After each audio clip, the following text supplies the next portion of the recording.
Hi, welcome to NDE TV. I'm Peggy Robinson. Today's guest is me. I thought I would share my story and wish you all a new year for 2024.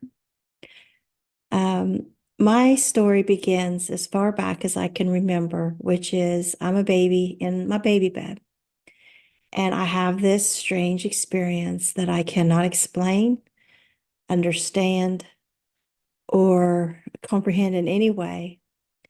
But I believe it was a spiritual experience because it's never left me. I just didn't know what to do with it. I'm in a baby bed and I'm the youngest of the five kids, and I'm in my parents' bedroom and I'm alone in the room, but through their bedroom door, I can see the other four kids, my older siblings, running, playing, um, back and forth through the room, through my view of the doorway into the living room. And I'm not sure why at all, but I'm sitting there in the baby bed thinking very soundly, sound mind in words. And how that was, I don't know, but I have these words in my head that are saying to God, how did I have a concept of God? I don't know. I'm saying to God, you sent me to the wrong family. These people are weird and they don't like me. You've made a mistake. And I knew God. I knew his character. I had his trust. I trusted him that he would fix this and just switch me to the right family. There's been a mistake. And as I sat there and waited to be switched, I recall being in this white place that I would use the words heaven now. And there was these women and they were taking care of us children, and like our needs was always met. So like my need will be met. God will switch me the right family. He didn't mean to send me here. This is not my family. I don't belong to them. And as I sat there, the silence was my answer. I felt abandoned. Silence was my answer that I'm on my own now. And I had to make the best of it.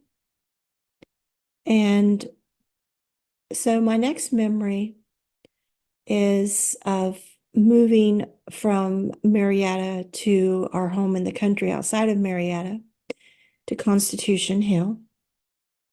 And I'm 3 years old. And I remember moving in that house. And then I remember being about 5 years old.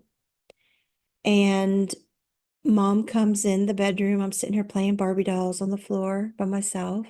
And she says, it's hot outside. Let's go swimming. She said, you and John go on ahead, and me and Terry will be down after bed. So my older brother, John, he's in his swimming trunks and he's running out the back door, and I'm in my bathing suit and I'm running fast as I can to catch up behind him. And he gets clear down the far end of the pond. He dives in and he starts doing laps from the edge of the end of that pond to the center and back.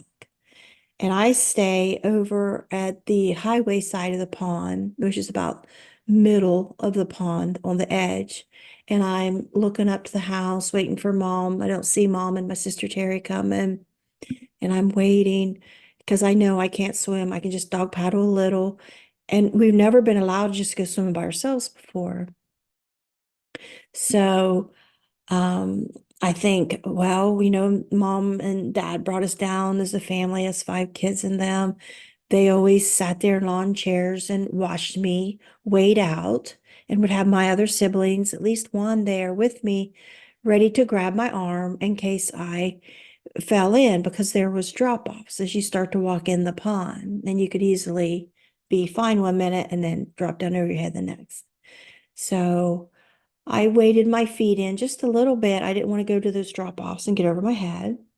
I kept watching, and I see my brother doing the laps, and I waded out a little further to my waist, and I saw a board floating in the water. I remember having a feeling when I saw that board like something saying something significant was about to happen, that I wouldn't know about it until later in my life.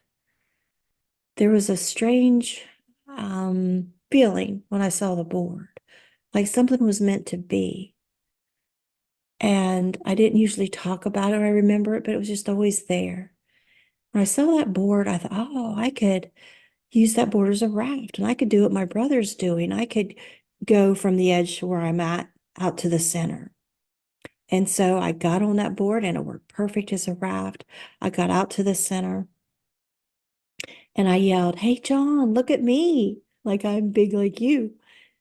And he swam real fast and vigorous, like angry, like out towards me. And just before he got to me and all his splashing, I had a moment of dread. I thought, oh no, he's going to take my board. And he did. He reached out and grabbed that board, put his belly on it, and continued doing his laps on that board. I sunk and I tried my best to get above water. And I remember my eyes being up above the water as I'm frantically struggling to stay, knowing I made a horrible mistake coming out that deep and not knowing how to swim.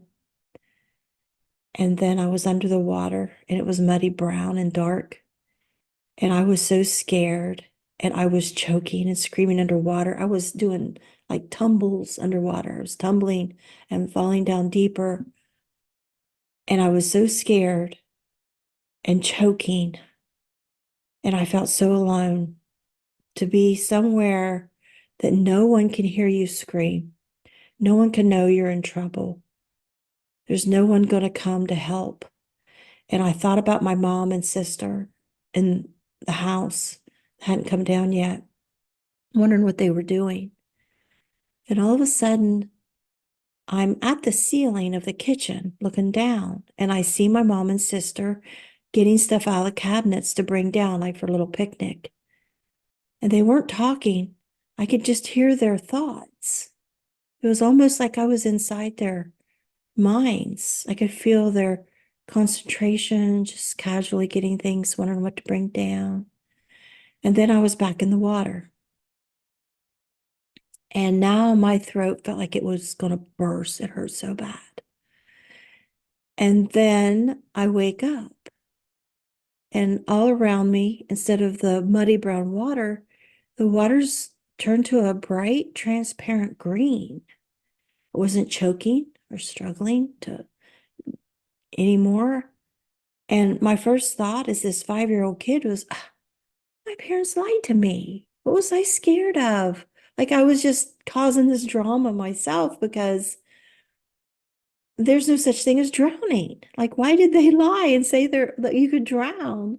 And I couldn't wait to tell my other siblings, hey, they lied to us. There's no such thing as drowning. It's all fine. Not realizing I had died. And I drifted down towards the bottom of the pond, which would have terrified me before, but now it was okay. And the fish were so big and right in front of my face and bumping into me. And when they would bump into me, my body would just drift back like driftwood. And I watched their fins and their mouths and tails in amazement, but still curious, why weren't they afraid of me? A memory opened up in me. And it was as if this memory took me right back. And I was in our house looking in a fishbowl. And mom had put some pink rocks in a treasure chest at the bottom of that fishbowl. And I was wondering why they weren't afraid of that treasure chest she had put in there. But if I put my hand in the bowl, they would move away from me. But here, now fish are reacting differently to me. I thought about how we'd be fishing with dad and we'd try to uh, catch the fish with our bare hands, and they was afraid and they would get away. But why weren't they afraid of me now? And that memory of the fishbowl, somehow this understanding opened up in me that was saying the fish knew something I didn't, that I was dead. I'm like, oh, well, I don't want to be a dead girl on this pond. And I thought about the future. I seen this little vision of the future of our white station wagon with mom and dad and the kids in it going down our road and out towards the highway to turn. And every time they would go in and out, the kids would say sometimes, well, that's where Peg is. Like I was no longer with them in the car as a family. I now was at the bottom of this pond. Like they would never find me. That's what I thought. That's why I was thinking, I don't want to be a dead girl bottom of this pond. And I thought too that it would gross people out to think there's a dead girl above that pond and they wouldn't want to fish there, swim there because there's some dead girl down there. And I rose up.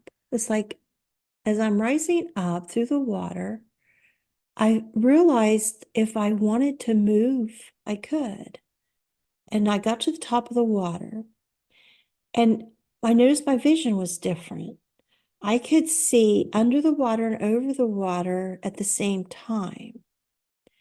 And somehow I knew I had a choice. I could stay under or I could go above. And I thought, well, I'm bored with under, I'll go above. So I went above and I thought, okay, I'm not going to go too fast. I'm going to take it slow because I'm just getting used to this. So I got as high as the treetops and I thought that's high enough. And I stayed directly above where I knew my body was on straight up and I stayed there. And as I'm looking around, I thought this is pretty cool because I could never see up this high before. I could only see as high as I was tall as a child, and I could look down to everywhere I'd walked before around the pond and up the hill to our house. But now I could see clear over Route 7 to the high river. I could see clear to the top of our hill where the road bent. I could see the train tracks going both directions. I could see the treetops. And I thought, I felt pretty cool. I felt this was okay. I realized I was dead and I was getting used to it. And I thought I could go higher later. I could go elsewhere later. I just want to get used to this. And also, too, I was a little afraid of heights, even though I knew that was kind of silly. Now that I'm dead and I look down, I don't have a body. And as I'm looking around, I hear a female voice in front of me, but I don't see anyone. And it was a certain distance away. And I heard her say, "Don't go yet. If they find you soon, you might go back." I thought, go back? That's not how death works. You don't go back. So I thought, I don't have to listen to anybody anymore. I don't have to go in at bedtime. I don't have to eat my vegetables. I don't have to worry about getting the switch. I don't have to worry about anything. I'm free. And I still felt like this little kid. And so I thought, well, you think of old people dying, but kids die too. I mean, I just did. So where's all the dead kids at? I want to find kids to play with. And even though I always say, I know I never left over and over the center of that pond, I remember going places. I decided to go right towards Belpre. And I remember my mom saying, only thing in Belpre is old people. And whether I created this in my imagination as I hovered above the pond, or if we can be in more than one place at once when we're dead, I don't know. But I see myself walking in front of a door to an old 2-story house that look abandoned in the woods. And I don't know, I've never seen the house in real life before. Don't know where it would be or if it existed at all. But I walk towards the door, and I don't open it. I go through the door, and there's 5, 6 elderly people sitting around in a kitchen. As soon as you walk in the door, you're in the kitchen, and it's old-fashioned metal table and chairs. And there's men and women. And when I come through the door, they all stop talking and turn and look at me. And I say, I'm trying to find kids to play with. And the man at the head of the table, white hair, turned to me and said, check the graveyards. And I left. So to go to Marietta, I'm thinking, well, I know where some graveyards are in Marietta. I'll go back that other direction. I have to go past the pond again and down towards Marietta. And as I did, I see two boys walking. If I had to guess their age, I would say my age and maybe 10, maybe like 5, 6, or and 10 or 11 years old, 12, 14, I don't know. And they're carrying fishing poles and a bucket. And I'm walking along. Where are you going? What are you doing? Because I'm trying to find kids to play with. And they're ignoring me. And I thought, gosh, this is just like my siblings, just act like I don't exist. And then the younger one started answering me, and I realized we're talking telepathic. And he says, oh, we've been fishing. We're running late. We got to hurry home. And I realize he can't see me. And so I go flying over the highway. And I'm flying like maybe the height of a semi would be if it was going down the highway. I'm flying over the highway, and I come to Marietta, and there's a billboard on the right. And I don't know if I about flew into that thing or what it was about that billboard. But then I dip down and I go down the west side of Marietta.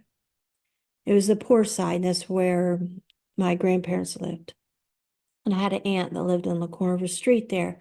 And I come in front of my aunt's house, and across her, as you would call it, catty corner of her house was a little house. And there was a family, a big group of family of kids playing kickball. And I started running around playing kickball with them. I was having fun. I felt like, okay, this will be my family now. And I got bored with that, realized they couldn't see me. And so I went on down the left side of the street, went in and out of houses. And I can't tell you what any of them houses look like inside. It just seemed like I went in and out through these houses and ended up in front of my grandma's house. And I don't know chronological order what happened, because some other things happened while I was hovering above the pond. So back to hovering over the pond, it's like I was gone for a while between the time the female voice said, don't go yet. If they find you soon, you might go back, to I'm back over the pond, and I look down, and now my mom and sister Terry are sitting at the entrance of the pond on a bed sheet, and they're rubbing lotion on their arms and legs, and facing each other. They're facing the pond, but they've got their heads turned, facing each other, talking. I can't hear what they're saying. I hear no sounds of this earth, but I feel their emotions. I feel, again, as if I'm inside them, but not close like I was in the kitchen, because I'm up above the pond. I'm still that distance away, but I feel their emotions, and it's a intimate female conversation. And I feel sad that I'm dead and they're not even looking for me. They don't even know I'm gone. And I feel jealous because I realize I'll never be as old as my sister to be able to have that older girl conversation with my mom. And I wanted that. I wanted to grow older and always have a conversation, a relationship with my mother. And that was on my right as I'm at the center of the pond. And on my left is my brother, who's doing laps on my board. And I get angry thinking how he just took my board and didn't care what happened to me, and he caused me to die. And at some point, these are my last memories of those two events. Oh, there's another memory. At some time that I'm hovering over the pond, I am given knowledge that my family don't love me. And I remember responding to that knowledge with, oh, I didn't know that. Like I'm talking to somebody. And then I hear in clear voice inside me, not the distance away like the female voice, but like inside me, very clearly say, God sends children here to be loved. That's why he sends them here. I'm like, wait a minute, this isn't fair. You just let me know my family didn't love me. And now you tell me that's why God sends children here, but I'm not loved. This is not right. And this huge feeling of injustice grew inside of me. Like, this just can't be. This just isn't fair. And so these are the memories I had during the drowning. This is what I saw. This is what I heard. I can't explain it. I can't really put it in chronological order, some of it. But that's the memory I have of my drowning. The next thing I know is I am hanging over my brother John's right shoulder. He is on the road carrying me back up to our house. As I'm dangling over his shoulder, I'm coughing up water. And I see my mom and sister to John's right up ahead of him. And they're walking straight ahead. And I feel their emotions. It's secretive, like they're best friends instead of mother and daughter. Like mom is this child in trouble. And John says to mom, Mom, can I put her down now? Because I'm thrown up on his bare back, this water.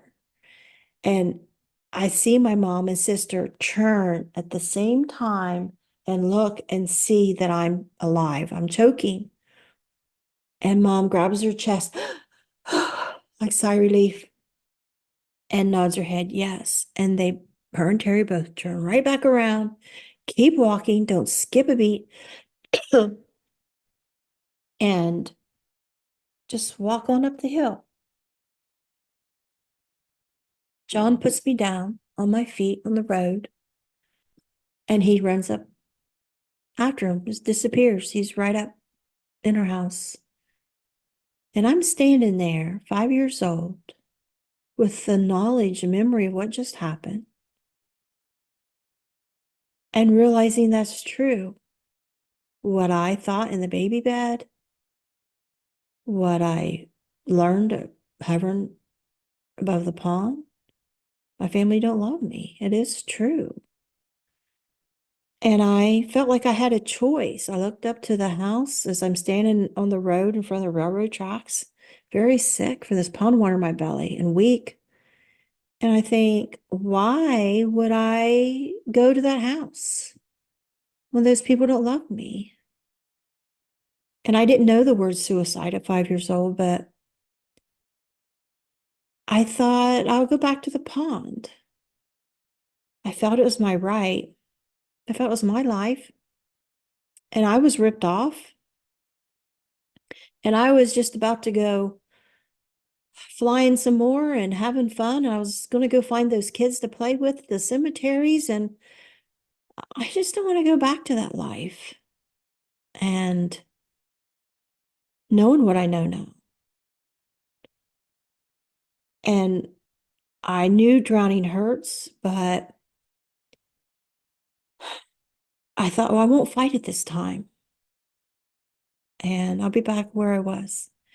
And I decided to do that. And I took about 1 or 2 steps towards the pond on the road to go back to the pond. And that female voice I heard before that says, no, don't. If, you, if, what was it? That I might go back. If they find me soon, you might go back. I now see her and she says, no, don't. And she's hovering above the road. And it's a white, transparent gown she has on, flowing. And I said, why? You know they don't love me. And she said, well, you'll have a lot of love someday. And she said, when you have your own family. And I said, where will I find it? And she pointed right towards Belpre. And I walked on up the road and to my house. And I walked in the front door. I didn't see or hear anybody. I don't know where they were. And I went to bed. I got off my wet bathing suit and I got on my nightgown and I crawled under the covers. And I reached down and got a storybook and I leafed through. And when I got to the story of the old woman that lived in the shoe, I stopped and I felt there was a message here for me. And there was a picture there of beds lined up in a row. And I thought, this looks like an orphanage, like, how this old woman has all these kids. And I thought, I wonder if those kids in that orphanage are unloved like me. And I thought, the angel said I would have a lot of love someday. Maybe she meant I'd have an orphanage. Maybe she meant I'd have a lot of children of my own. I don't know. But I felt like I wanted to be a mother now. I wanted to love unloved kids. And I felt like I had to be my own mother now. I had to take care of myself. Nobody else was going to. And I'm guessing it was maybe a week later, Dad took all of us and Mom up the road a few miles to Vito Lake to go fishing. And normally we just get out of the car and we get our fishing poles and we put the worm on the hook and we fish. I didn't want to fish. I thought, I'm bored with fishing. I know more about fish now than I did, than I care to. And I was still feeling this independence, the separating feeling from my family. Like I'm different. I'm separate from them. No longer had this attachment. And I guess I knew my place. I knew where I stood. And I started to walk and just go exploring. And I overheard my mom tell my brother John, go with her. And she cupped her hand over her mouth so my dad wouldn't hear. And I could tell by that she didn't want Dad to know about the drowning, that I wasn't safe around water now. Like that was my fault that I drowned. Like I'll end up in the lake or something. And John was mad. He didn't want to babysit me. So he got mad. He wanted to fish. And so he took off and he's come up behind me. And then here come my sister Terry. And she said, what's wrong? And he says, not my fault she drowned. And I'm always getting blamed for what she does. And Terry said, well, come on, go with me. And they took off another direction. And I went ahead walking. And as I walked towards the woods, the beautiful lake is on the left and the woods is on the right. And all of a sudden, I felt some inner wisdom, inner peace, inner voice. Something was leading me to go to the right. And I'm arguing with it. No, I want to go to the left. I want to go, along the lake. And something was like, come over here. An invisible person, this invisible voice was like, come over here. And so I walked over and I stood at the edge of this woods and I'm like, I don't want to go in there. I saw the dry, cracked mud, like it had flooded and then dried out. And there's, the gross leaves and sticks that's left after a flood. But something was leading me, go in there. And so I went in there and I thought, why am I here? Why am I drawn to this? And then I saw one flower, a beautiful flower. And I sat down and looked at this flower. I thought, all this ugliness and lifelessness, and here is this flower. It seemed like it was just dancing in the wind. And I just started talking to it, this 5-year-old kid, like I found a friend. And I was like, how did you grow out from under this rock? I mean, this ground is so hard and dry and cracked. And there's nothing but this ugly leaves and sticks. And how did you grow here? And I was just like applauding it. And somehow I started having these visions of memories. I saw a flash of the girls at Sunday school in their long hair and their bows and their hair and their pretty dresses and their ruffly white socks and their shiny black patent leather shoes. And then I saw me and my hand-me-downs and my short pixie haircut my mom made us three girls all get. And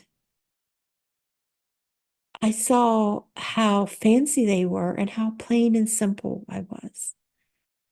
And then I saw a memory of my mom's two sisters and my mom sitting outside the back porch at my grandma's house. And my grandma and my mom and her two sisters were talking. They were talking about their favorite flower. And it seemed like they were trying to impress each other, talk about what their favorite flower is. And one of them said, "Oh, you couldn't grow that. Like that only grows in a fancy, a flower shop or something." And like they were trying to impress and outdo each other, just like the girls trying to, impress and outdo with their clothes. And I saw these comparisons, whether it's a young girls or old girls, it's like they're all the same. And a voice said to me, "You don't need all that fancy stuff. You don't need to be showered to grow. Just like this flower didn't need showered in the rain and the water to grow." Said, "You're like this flower, you're going to be raised in a harsh environment and you're going to have a very hard time growing up. But because of it, you will have the will inside of you that other girls will never know. You will have the will of a wildflower. And just like this wildflower, someday too, you will dance in the wind and celebrate your victory because you made it." And I picked out that, I was going to be beautiful like this flower and didn't really grasp the full meaning. And so I walked away from there and went towards the lake, and there was wildflowers growing. And I just started picking all these wildflowers. And mom hollered it was time to go. And I climbed in the back seat with the other kids. One would sit up front and the other four in the back. And I'd be squished back there with the older kids. And mom said, "Get those weeds out of here," and made me throw them out. And I sat there grinning ear to ear on the ride home, thinking, I have a secret. Nobody knows it, but I'm going to be like that wildflower. And, you know, as I grew up, the memories of these things would come and I would just dismiss them because they made no sense until finally I'd forgotten all about them. And I did have a hard time growing up. My parents got divorced when I was 10, and how I found out is I was in fifth grade and I never really had friends. I was so skinny and my belly always stuck out for some reason. Um, and I always got car sick and would, vomit a lot in the car. And um, I was just behind in school. I had trouble paying attention. I had memory problems. I could do spelling fine if I could write it, but if we stood up in spelling bee, I couldn't see the letters. I couldn't remember how to spell the simplest thing. And I got a reputation for being dumb.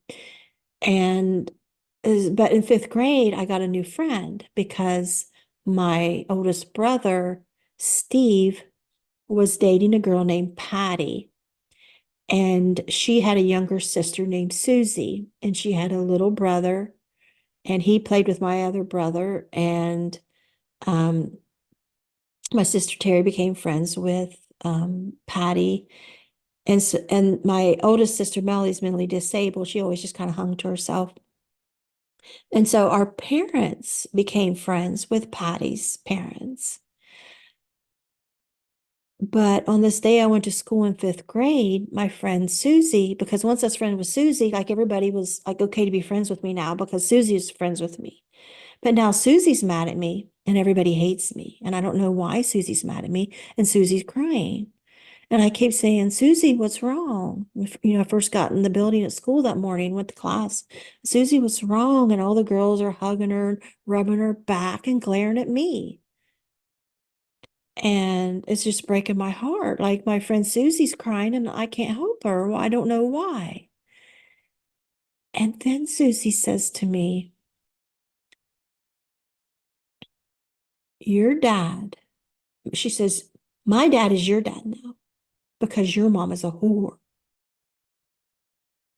And I went and sat down. I realized my mom was having an affair with her dad, and her dad had left the home for my mom. And her dad was a truck driver. He wasn't home very much anyway. And she was always telling me how much she missed him when he was on the road. And I felt horrible. And so it come lunchtime, and instead of going to lunch, I went up on the stage, the gym, and hid behind the great big red curtain because the boys had got into the drama. The girls all hated me because Susie was upset and saying these things about my mom. And it was my fault that her dad was leaving the home. And the boys had chimed in and were threatening me. So as I'm hide behind the curtain, some of the boys saw me on the stage and come up on the stage behind the curtain and had their fists drawn and was threatening to hit me, was trying to kick me, was spitting on me. And after lunch was over, I stayed behind the curtain. Eventually, somebody come and found me, took me to the office, called my mother, and said, it's not safe for her here. This has gotten out of hand. We can't control it. We can't guarantee her safety. You have to come get her. And we don't know when this will die over or if it will, she'll be able to come back. So my mom come and got me. And the next morning, while the other kids went to school and I'm home on the couch watching Captain Kangaroo, somebody came to the door. It was Susie's dad. And he walked right in without knocking. My mom was in the kitchen. He had to walk in front of the couch and the TV to go in the kitchen to talk to my mom, but she met him halfway. And now they're standing right in front of the television that I'm trying to watch, and they kiss. And then Don turns to me and says, I'm your dad now. And inside my mind, I heard myself scream silently, my mom is a whore. So we moved to Marietta from the Constitution into a two-story, bigger, nicer house and went to a different school. It was a walking distance to school in fifth grade. And my mom would go with this guy, Susie's dad. His name's Don, on the semi truck runs and leave us kids alone. I didn't know till I was an adult that that my mom was leaving my sister Terry in charge to watch me. I never knew she was left in charge. And that she had gave Terry food stamps, money to take care of me. I didn't know. All I knew was there was food in the cabinets and in the fridge, but I was too young to know how to cook. And so once the Wonder Bread and the mayonnaise was gone, I went hungry because I didn't know how to make anything, not even a can of soup. And so the older kids, they was off with living with their friends. And I, being the youngest and didn't make friends easily, I was by myself. And I had one friend up the street, but whenever it was lunchtime, she had to go inside, and her mom would say for me to go home and get something to eat. I would just sit on the porch. And so she started making me leave and come back. And one day I heard her mom say, I don't think they're feeding her because I had whispered and asked my friend if I could have something to eat, if she could sneak me something. And so I had to lie and say that I had something to eat. I always said the same thing, that I had tomato soup and grilled cheese, which I really wanted, but I didn't have anything.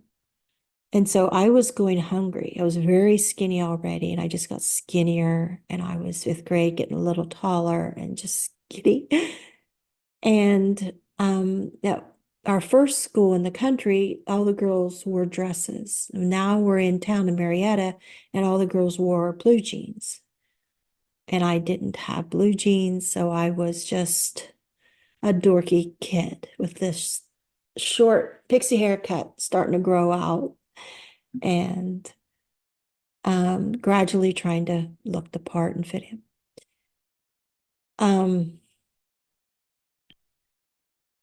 So, because my dad, he had moved in with a woman he worked with that had 2 kids right away when my parents split up.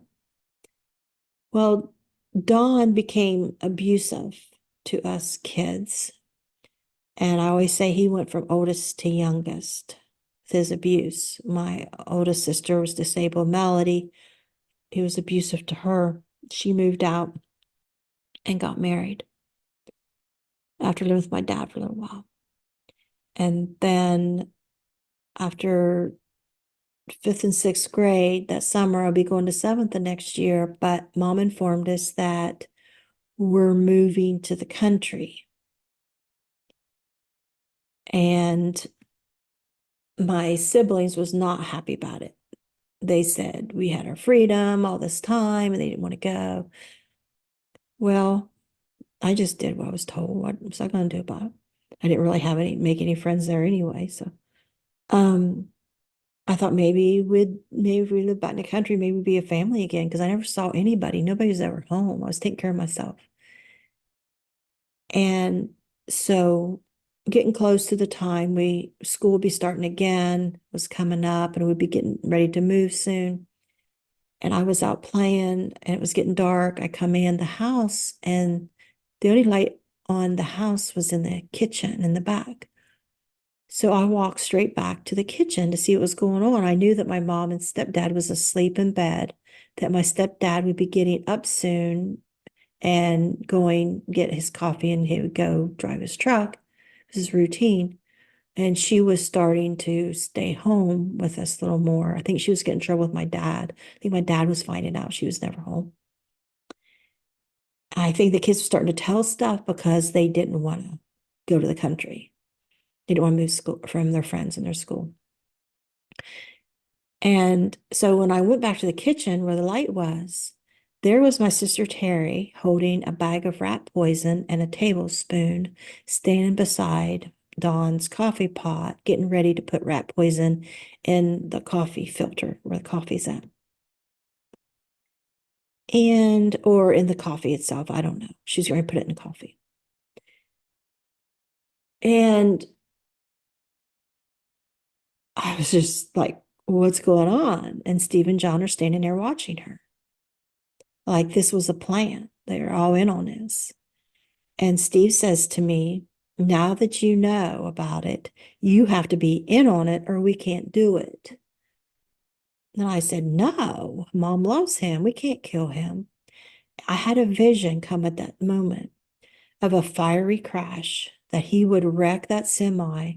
And I seen other people running and screaming. I seen this big fire, like other people were hurt too. And I just thought, how about a horrible crash this would be. And I said, no, you just can't kill him.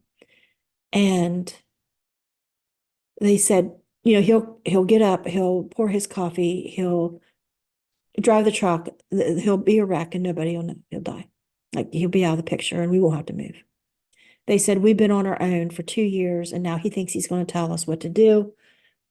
And we're not going to do it. We're not going to leave our friends. We're not going to leave our school.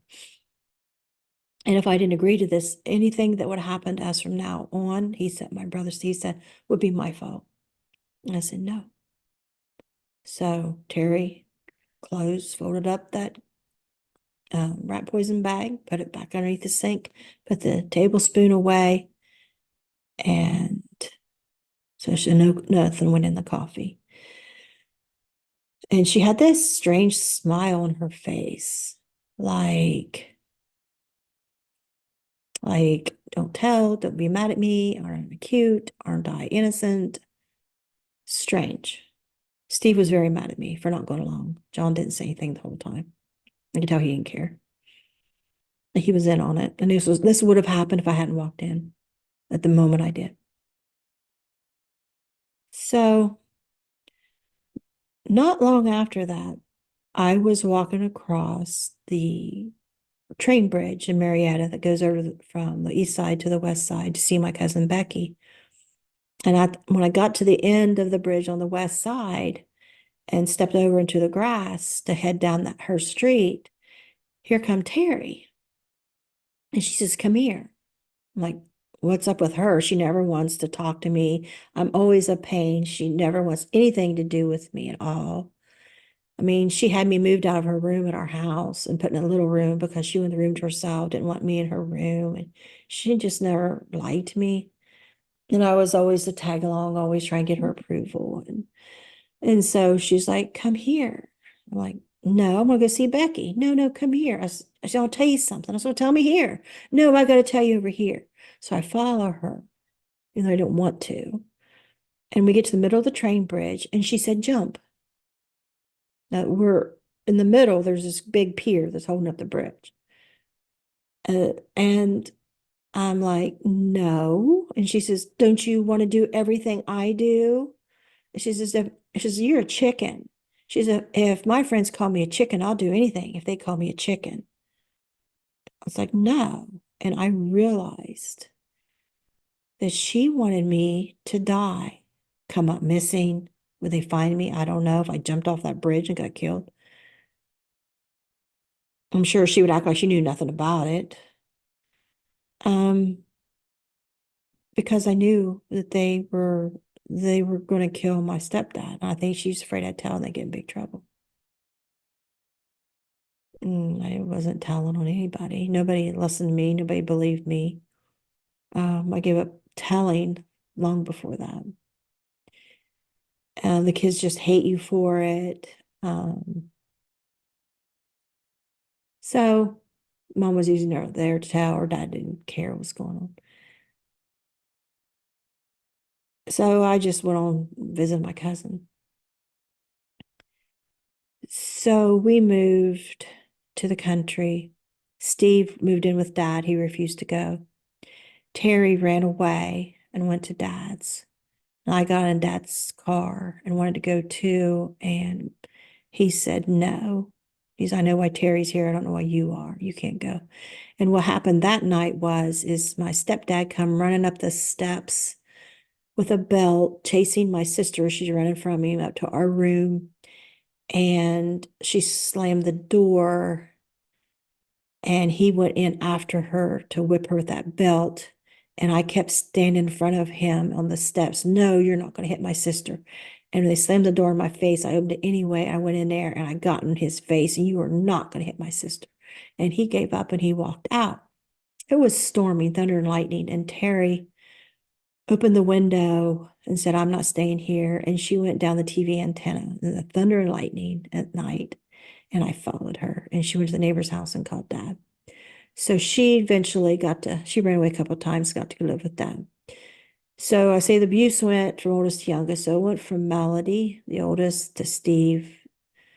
What he beat us all, but I mean, it's basically running us out. And then Terry left. And they all went to dad's and eventually went somewhere else. But so we moved from one place to another, and not a lot of visits with dad, and moving different schools within the county, Washington County, Ohio, around Marietta, to Fort Fry School, and then went back to Warren School, which I knew a lot of the kids at Warren from Warren Elementary, my first original school in the country. And so now I'm at Warren School. I'm 15, and my friends are seeing the bruises and saying, your stepdad's going to end up killing you. You got to get out of there. And I knew that was true. My mom was telling me that it was a matter of time before he killed me. And I had stayed because I was afraid if I left, they would start on my mom and my baby brother. She had a baby when I was 14. My brother John, I call him a suck up because he was going into the Marines and my stepdad had been in the Marines. And so he was just acting like he's a little soldier. Yes, sir. Yes, sir. So he didn't get the abuse. It went down, he went, skipped the kid and went to, oh, I got it all. And I got the longest because I was there the longest and I was the youngest. And I was stayed to try to protect my mom. So I decided if I wanted to live, I needed to go run away to my dad's, even though I know my dad didn't like me. And so a friend of mine who was Black at school, she said, I have a cousin that's 18 that goes to vocational school. I was 16. And he will drive you to your dad's. You be down the road at 5 o'clock and he'll take you. And so at 5 o'clock, I was down the road and he was just supposed to take me to my dad's, Marietta. It would be like a 45-minute drive from where we lived in Stockport. And that would be it, maybe half hour, I don't know. We got halfway there, we got to about Lehman, and he, a cop went by and he's, oh, looky there, your mom's got the cops looking for you already. I was like, sure, you know I'm gone yet. Yeah, we're gonna have to wait till dark. I said, well, just drop me off in town, Marietta. I'll walk to my dad's. No, because somebody will see me and I'll get in trouble and I'm not gonna go to jail for you. And this guy's Black and he's 18 and he's built like a grown man. I'm 16, I look like I'm 12. And so he drives to a lake and he wants me to drink with him and I refuse. Not that I don't drink. It's like I can't go to my dad's, smell like alcohol, and I don't want to sit here and party with you. I don't like you. I just want to go to my dad's. I don't even know you. And but I'm trying to be fair because I mean he is sticking his neck out by taking me to my dad's. He could get in trouble. So, but he's being a real jerk. He just acts like he wants a date, and this is no date. And then he threatens to throw me in the lake. We're sitting in the lake, or he wants me to drink. He says, if I throw you in that lake, nobody will ever know you're in there because nobody knows other than my friend Lily that who I went with that night. So he drives me to Athens to a bar, and I believe it was called Magoo's. And I said, I can't go in that bar. I don't even look old enough to be in a bar. And he made me go and sit at a booth. And he drank and tried to get me to drink. Again, I wouldn't drink. Then he says, okay, I'm going to the bathroom and you better not talk to anybody while I'm in there. So as soon as he went in the bathroom, I ran over in front of the bar and there's two guys playing pinball. And I say, I need help. And they stop what they're doing. One points at me to the other one, nudges him. He's like, well, look at this girl. And I said, I need help. I said, I don't care. And I stood by the bar in case the bartender wanted to hear me too. I said, I don't care if you call the police. I don't care if you call my parents. I don't care who you call. But this guy was supposed to take me to my dad's house and he won't take me.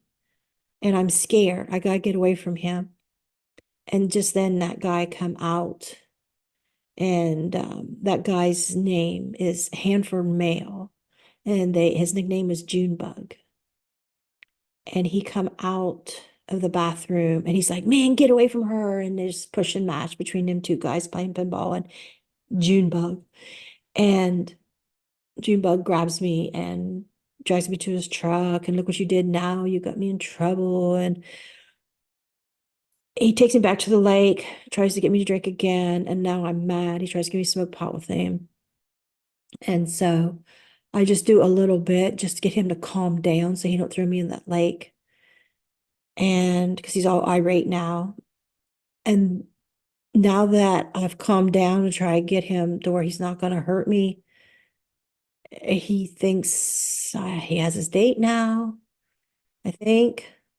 And he doesn't try anything on me at all, but there's that vibe. Like, why does this guy want me drinking with him? Why does he want me staying with him? Why don't you just take me to my dad's? And I can only think of one reason, because there it's now dark. He said before the reason was he had to wait till dark, and now it's dark and he still wanted me to go. So, and then he drives out back of Bartlett in the country, and he pulls in there's a long driveway, and on the left there's a two-story white house way back in the back, but he stops at the beginning of the driveway on the right. It's a little shed, and he breaks the padlock off of it.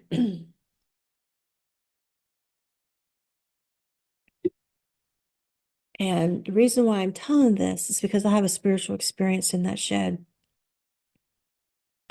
that I don't even know how this works. So he made me go in that shed, and there's a wood burner in there. He starts cutting up some wood, making a fire in that wood burner. And there's a little cot, and I go over there and sit, and I look, and there's tools and stuff all over these shelves in this shed. And I think, well, if I pretend I'm asleep and face the wall, put my back to him, he'll just maybe just leave me alone. But I just know I'm going to be raped. And I hate this guy. Absolutely hate him. Can't stand him. And I'm so angry, and I'm also so scared, but I'm also tired. And so I curl up as close, put my shoulders as close to the wall, just snuggle up close to it as I can. And I hear him say, as he's continuing to make the fire, I hope you don't think I'm going to sleep on the floor. And I know that I'm going to be raped. And I start praying to God so hard, like I never prayed before, that hard. And I'm doing a video, Jim. And I start praying that I wish I wasn't even on this earth. I knew my family hated me, but they're really going to hate me now. Like even my grandparents are going to hate me because this man is Black and what he's going to do to me. And this is 1977, Southeast Ohio, the stigma. I mean, I had Black friends. And if I would have fell in love with a Black man, I had no problem marrying a Black man. But I hated this guy. And I knew how prejudiced my family was. And I knew, especially my stepdad, he actually hated Blacks. And so I just prayed that I wish I wasn't even on this earth, because nobody loved me, and now they're going to hate me for what he's going to do to me.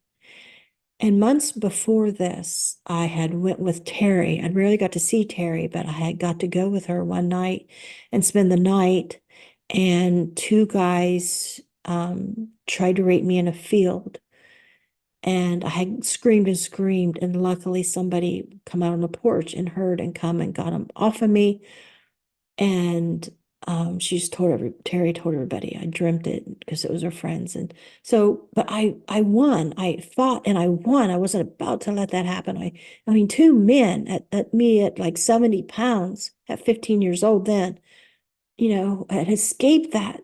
But here I am, 16, and I'm be able to fight because I knew if I screamed, if I fought, that this guy could kill me. He already threatened to throw me in the lake. And there's all these tools in there. And it just killed me to give up without a fight. And I don't know if people can really understand what that means. And so as I'm praying, I wish I wasn't even on this earth, I feel him come over to the edge of the cot as he starts to reach, like to pull me over or away from the wall. And all of a sudden, like that, I am not on this earth. I am in the night sky among the twinkling stars. And I can feel the warm, gentle breeze like ocean wind blowing my hair. I had this long brown hair. I had my clothes on, and I'm just like standing out in the middle of the stars, and I have been rescued, and I don't care why. I just am free, and it's amazing. And I look down at Earth, and I know nothing about science, and I don't know how this works, but in the middle of this blackness, there's just a light shining on Earth. And it would look like just a globe, like you see at school, all the shaded areas of blue and white and darker colors. And I was just so happy. I was free. I was weightless, and I was hovering in the night sky, looking down at Earth. Like when I was hovering above the pond, just weightless. I could look down and see my body and see my hair.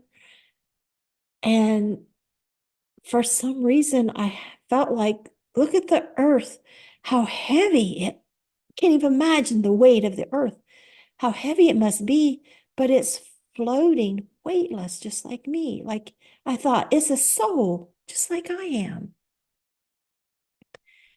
And then I started thinking, wait a minute, I'm 16. I want to live my life. I don't want to live up here in space. So I think I need to be back. And with that thought, I'm back in the cot, and the rape is over.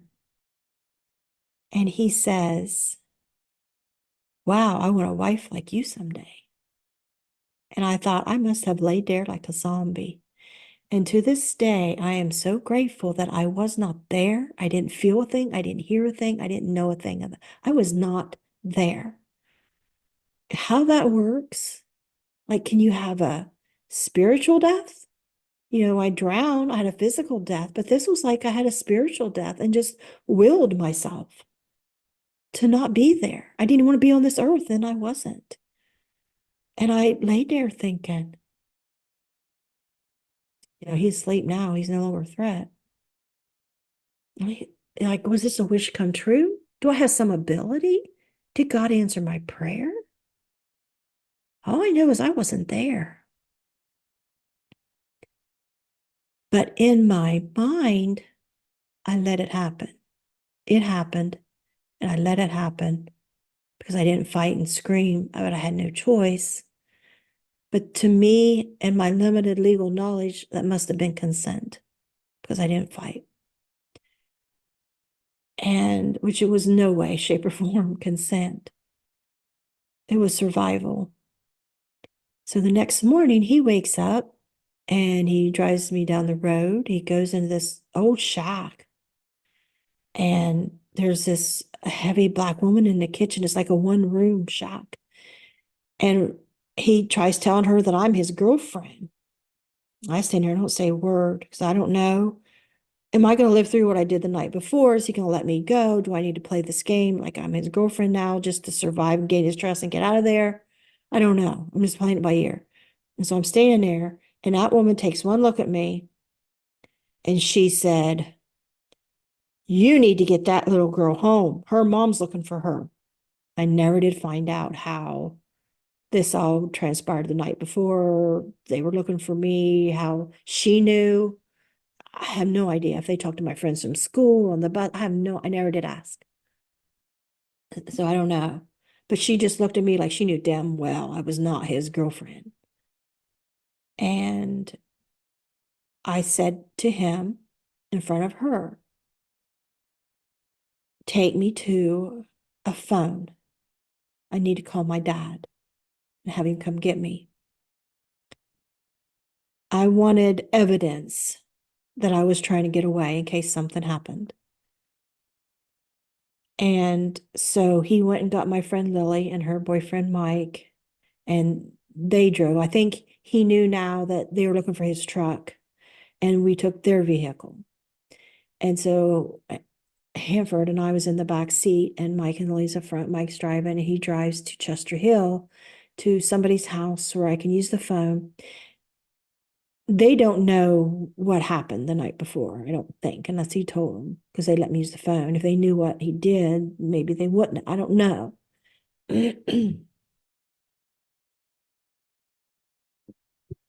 So I called my dad and he said, well, I can't come get you. I don't have custody. You have to call the police and have them get you and then ask them if you can come here, and that's up to them. So I called the police and they told me to go to Bartlett Elementary School and wait, and they would pick me up there. So that's what I did. So the carload of people dropped me off there and they started to leave. Well, they left and I'm standing there waiting, and my brother John comes to pick me up. And I don't know if he was out looking for me and saw me or if the police told him and he come. I don't know what happened there. But he come to pick me up, and I didn't want to go with John because John was trying to take me home. And I said, I don't want to go with you. You know, Don will kill me. He says, I have my orders. I said, you're not a soldier. You're not in the Marines. You know he's going to kill me. So John grabs my arm and he's pulling me to his car to take me back home so my stepdad can kill me. And never did care about me. Just as he's doing that, Hanford pulls up in his truck, grabs me by the other arm, and they're pulling back and forth. And I go with Hanford and get in his truck just to get away from John so I don't go back to my stepdad, because if he ever wanted to kill me before, he would now, without a doubt, probably on sight. And I told Hanford, or no, actually, I remember being back in the car with Mike and Lily, so it must have been their vehicle. And um, because I remember being in the backseat of the vehicle again, and we passed the cops, and I roll down the window and I stick myself out and I'm waving my arm, stop, stop. And they let me out and they take off. And so I run to the cop car and they put me in the back seat. Just then my mom and stepdad pull up, and my stepdad's over there yelling and screaming at the cops. They're over there talking, and they put me in the back of the cop car. And so my mom, she's coming over, Peggy, open the door. I said, Mom, I can't open it from in here. Put down the window. Mom, I can't. And she says, let me in. And she starts beating on the glass of the cop car. And she climbs on the trunk and is beating on the trunk. She climbs up and she's beating on the back glass. She's like a crazy person. And my stepdad's over there arguing with the cops. And the cops come running and jump in the car and take off. And as they're driving me to Marietta, they say, we just took permanent custody of you for your safety. Now, mind you, this is 1977. This just didn't happen like Children's Services do today. And I didn't understand the whole legal system, but that's what they said. And they said, your stepdad's nuts. He said that you're his daughter and it's his right that he was going to kill you. And they said he was determined, as soon as he gets you home, he was going to kill you. And we said, sir, you can't do that. They wanted to give me back to them, but he was my stepdad was so adamant, he will kill me and it's his right to kill me. And they said, that guy's nuts. He was going to kill you. And I thought, welcome to my world. Why do you think I ran away? But I didn't say anything. Well, then they start asking questions. Did you have sex? And like, well, I didn't fight. I wasn't there, but I can't talk about that. That's not believable that I was in space. And so they end up charging that guy, Junebug, with statutory rape because he was over 18. I was under 18. And I told Children's Services Police, once they got me to Children's Services office, the truth about how I tried getting away from him, the threats he made, where he took me to Athens Lagoons. You could probably go talk to those guys. There's witnesses that would remember me that was there. Probably even the guy at the bar remember what happened, and that it was not consensual. But that's all they did. And so they put me in a group home. But I just want to bring that up because I don't understand this spirituality stuff. I mean, I have this podcast and I'm trying to get answers to hearing other people's NDEs, but I still it's all a mystery. And so I was in the group home for a while, and I think psychology should be studying near-death experiences because there's an overlap between psychology, leaving your body in trauma, leaving your body in death, and leaving your body in stress. Because after I was in the group home for a while, I had to go to court because I'd run away. And I thought my dad would let me go live with him, but he stood up. The judge had him stand. We all had to be seated, and I was sitting in the back on the right. I see my dad up above me a little bit. I see my aunt was there, and I'm like, my God, this is so embarrassing. I don't want to talk about my rape in front of my aunt. She'll tell my grandma. My mom was there. My stepdad wasn't there. And I thought, how come he's not here? He should be in jail. Like, why isn't he in trouble? I felt like I was in trouble because I was in court. And I see my stepdad on the left in courtroom, and the judge had him stand, and he said to my dad, he says, do you want her? And my dad said no, and sat back down. He didn't turn and look at me and say, I'm sorry, or I'll explain later. Nothing. He had visited me once, my dad did, at the group home, and he says, Terry said, my sister Terry said, you ran away with your boyfriend, which I was not my boyfriend, and that you just stayed out too late partying and didn't want to come home. So that's why you stayed out. And she says this and she says that. So you just want to come with me because you can't get by with nothing at home. And I thought, really? Because I have 3 older siblings that ran away to live with him because of abuse of our stepfather, but you don't believe I was being abused. You believe that I was just being a brat. When it was them, it was Terry and Steve that was just being brats. They wouldn't live with that. That wasn't me. So when he did that, when your dad stands up in court and says, no, I don't want her, and you're standing there looking at his back, how your dad has turned his back on you.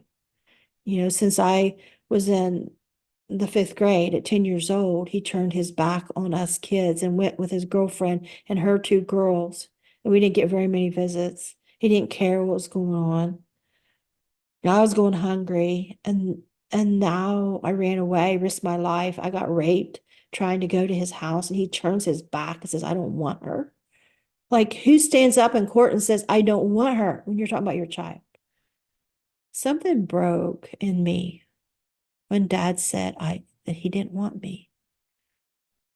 And so the judge called me, and I had to go up and sit on the witness stand. And as I'm walking to the witness stand between the rows of this old courthouse with rickety wood floors, I had visions. I never had visions before. I didn't have the word to call them visions. I started from my time I stood up, each step I took, up to the judge to sit on that witness stand. For these people, some of them know, and they think I'm going to talk about rape. They're going to think I'm going to talk about my stepdad trying to kill me. They think that I have the words for any of this because I don't. And my mom's sitting there looking at me. My dad's sitting there and my aunt. But as I'm walking, I got these visions of Black people being hung outside a courthouse off a tree by rope. I got visions of people with their hands in their head and in this traption and a guillotine coming, cutting their head off. I got visions of on those ships when people have to walk the plank and be killed, burn at the stake. And as I see these visions, I hear the words, righteous being judged by guilty, and that I was righteous being judged by guilty. And so there's this like heavenly spiritual aspect, but at the same time, another voice comes in. And I don't know if that's an evil voice, but another voice comes in. It's like something split and broke in me psychologically. I've been holding it together through this abuse from my older brother trying to sexually abuse me, from attempted rape about a year prior, to my stepdad beating me, to now I was kidnapped and raped, and now my dad don't want me. I'd held it together. I guess I always had hope. And I knew if I went home, my stepdad would kill me. And I felt like I was walking to my death by walking up to that witness stand. If my dad don't want me, I'm dead. And so I heard this voice, a different voice, step in and say, "You're weak. We're taking over now." If that makes me a mental person, like if I had a psychotic break or something, then that's what it was. But I can only tell you what I remember. And I remember this never left me, ever. I never forgot this happening. And this voice says, "You're weak. We're taking over now." All these people, they've had months while I'm sitting in a group home to come up with a plan for me, and nobody has. And now their plan for me is to go to my mom's, or for me to fix this, or what, I don't know. And I thought, it said, "You're weak now. We're taking over. And we have a plan. You're going to go home and your stepdad's going to kill you. But at least your little brother will be safe, because your stepdad will be in prison for murder. And your dad will feel guilty for not taking you. And your mom will have lost her lover." So it worked out that my brother would be safe if I went home and my stepdad killed me. And I thought, I didn't want to go home and be that scared little girl and have control taken away from me like it did in the rape. Control taken away from me. This time I was having control. By God, he will kill me and he will go to jail. I'm going to choose when and how this happens and goes down now, not him. I refuse to be a victim. I refuse to be anybody's victim. So I sat down at the witness stand, and the judge said, "So why did you run away?"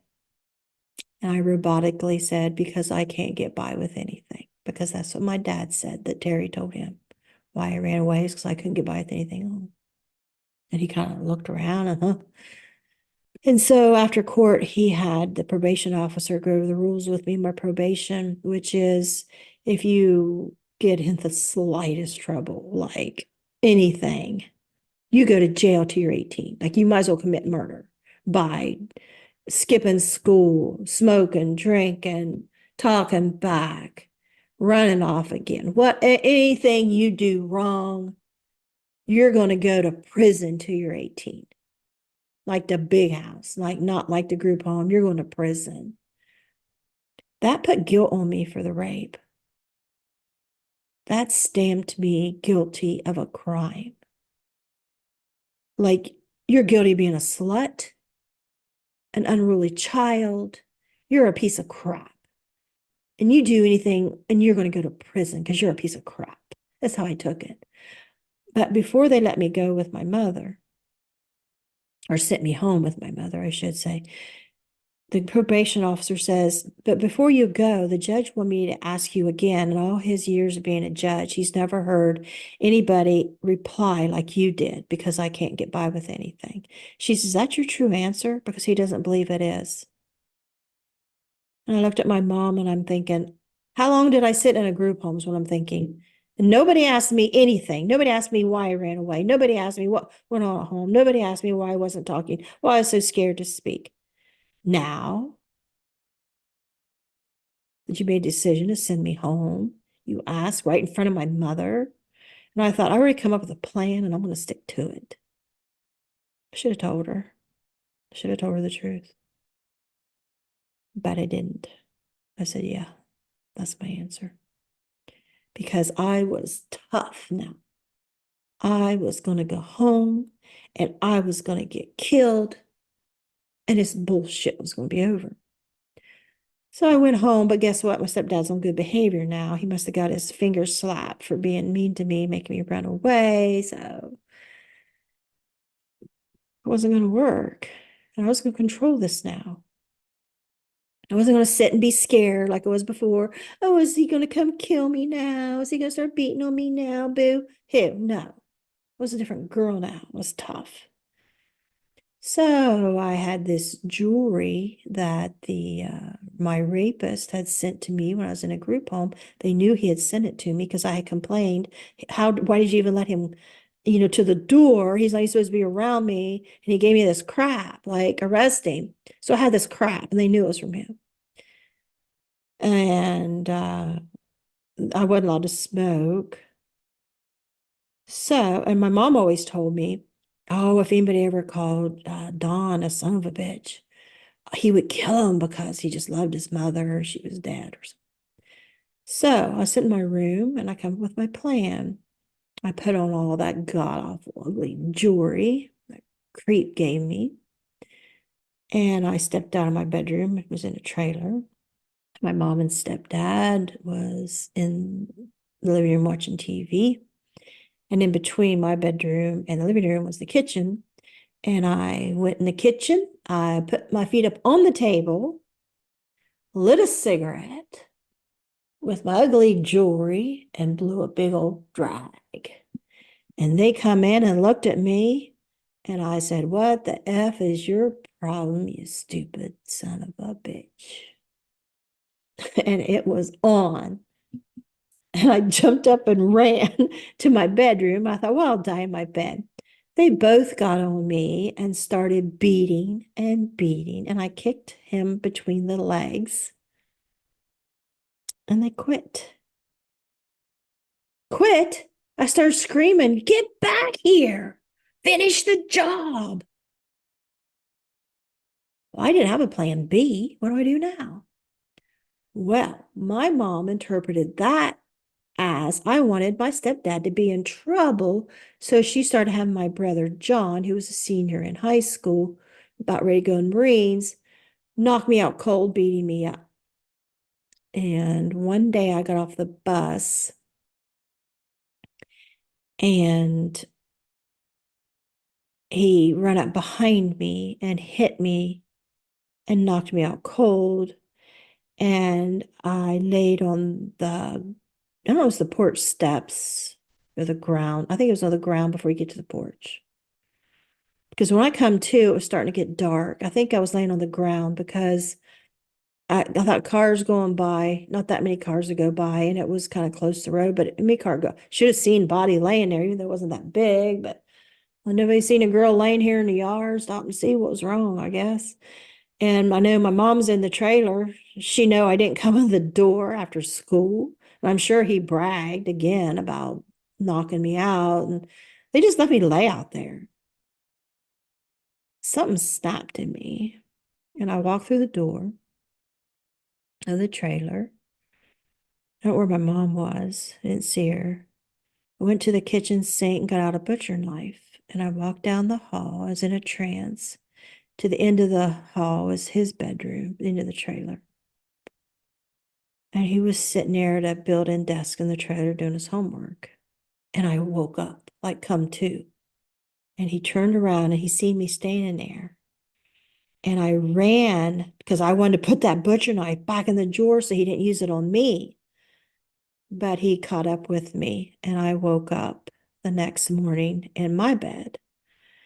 And he bragged at school for a couple weeks every day and at home that he had hit me and knocked me out cold in the hall and I'd laid there. And that our mother had said, pick that thing up. I'm tired of stepping over it. And he said he had to pick me up and put me in bed. And he kept bragging, see, Mom don't even care about you. He was constantly calling me the N-word lover and all the dirty words for girls that have sex with men and knocking me out and terrorizing me, insulting me, and I went numb. So that was my life. He eventually went to the Marines and we moved again and we moved to Meigs County out of Washington County and I graduated.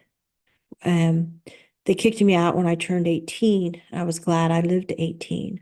In fact, I had another spiritual experience, not quite like the others. I I had got enough credits where I could be done with my senior year in January. My mom was very mad because she wanted to keep getting my ADC check till June. But me getting out in January, that stopped the check because I turned 18 in February. So I said, Mom, I said, if I stay here any longer, it's just another day he could kill me. Stepdad's still being a jerk. And it was just, he'd be on the road and me, Mom, and my little brother, which everybody thought was my son because I'm the one that was raising him and everybody seen with him. Um, and my stepdad wasn't home that often. And then when he was just always putting me down. And so I knew when I turned 18, they kicked me out if I lived that long, and I did. And so I was homeless in my car. But the summer before my senior year, I would walk around the woods and I'd think, I've got to get my shit together. I'm gonna have no family support in February. I turn 18. How am I gonna take care of myself? Wasn't that smart in school, but I was graduating. Um, and so I was walking around the woods and I got up on this hill and you could see real high over. And I think it touched my soul where I could see from high above a pond and see way out the treetops. And I could see high like that. And the wind started blowing my hair. And I felt God's presence as I'm praying. And in the back of my book, I have a poem called The Hill where I write about that experience. And I felt like God gave me all the steps I needed to do. Like, you need to get a job, you need to save your money, you need to get a car. And so that's what I did. And so when I turned 18, I had been working for a little while at a nursing home, had some money saved up. I was able to go get my car at $300 and I lived in it until I had enough money saved up. Actually, my parents moved out and went back to Marietta. So I rented the house we were living in by myself and graduated. And then I had summer for my senior year, I had met a guy, fell in love, got married, started having kids. And he come from a big Catholic family, 12 kids. And I'm about to lead into my second NDE because he forced me to get my tubes tied after the second child, or he'd divorce me and take the kids. And his family was violent towards me. 1 month after C-section on my second child, when I did get my tubes tied, so he wouldn't divorce me and take my kids, his family beat me up. And I had to go to the hospital and they arrested one of the woman that did it. And families like, we don't report family for this. I mean, his dad was abusive to his wife, and it's just what you do in family. And his parents loved me, and I appreciate that. But his dad made me drop the charges on him. But so when I was 25, things were better. We were moving out of the area where all his family was. It was drama all the time, and the drinking and fighting, and bought our own property to get ready to build a new home. I had uh, 3 little boys because my oldest disabled sister, when her son turned 2, she asked us to take him, and we did. And we were going to end up adopting him. That time we just had temporary custody. We was getting ready to go to court for permanent custody.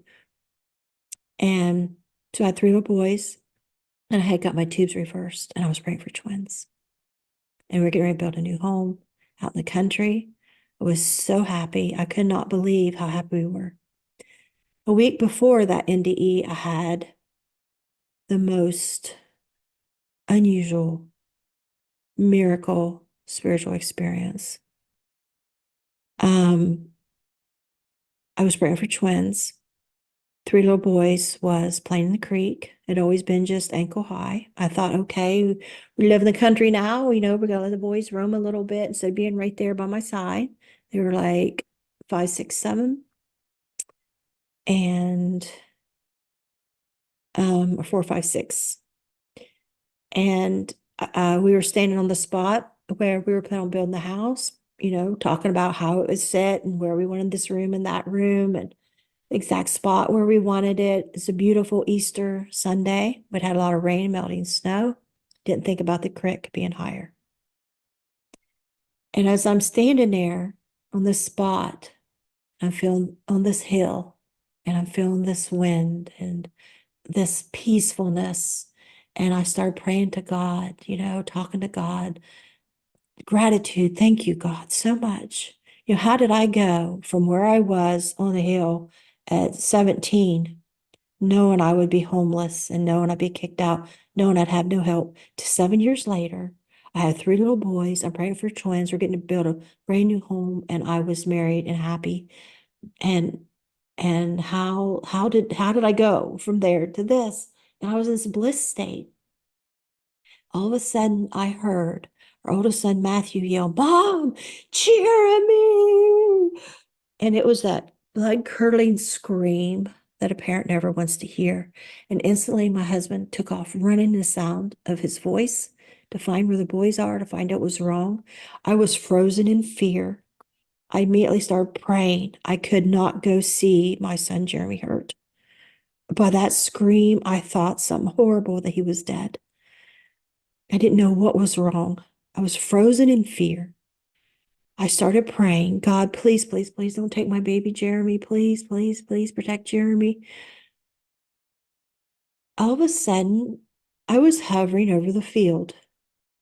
How this stuff happens, I do not know, but I can just tell you it happens. I was hovering over the field, still praying, but something shifted. I had that knowing, kind of like when I was hovering over the pond where I could feel my mom and Terry's emotions. Somehow, suddenly, I knew what happened to Jeremy. I knew somehow something let me know that he had found the creek, which wasn't usually deep, but we've had all this melting snow and rain. And he was trying to swim. He panicked, but it wasn't that deep. If he would stand up, he'd be okay. Instantly, I started praying to Jeremy instead of God. I said, Jeremy, stand up. It's not that deep. Calm down. Walk out of there. And I was able then to calm down a little and start walking back towards the field, still staying way back from the creek because I did not want to see my child dead. I could not deal with the next few minutes that was about to happen. I forbid them to happen.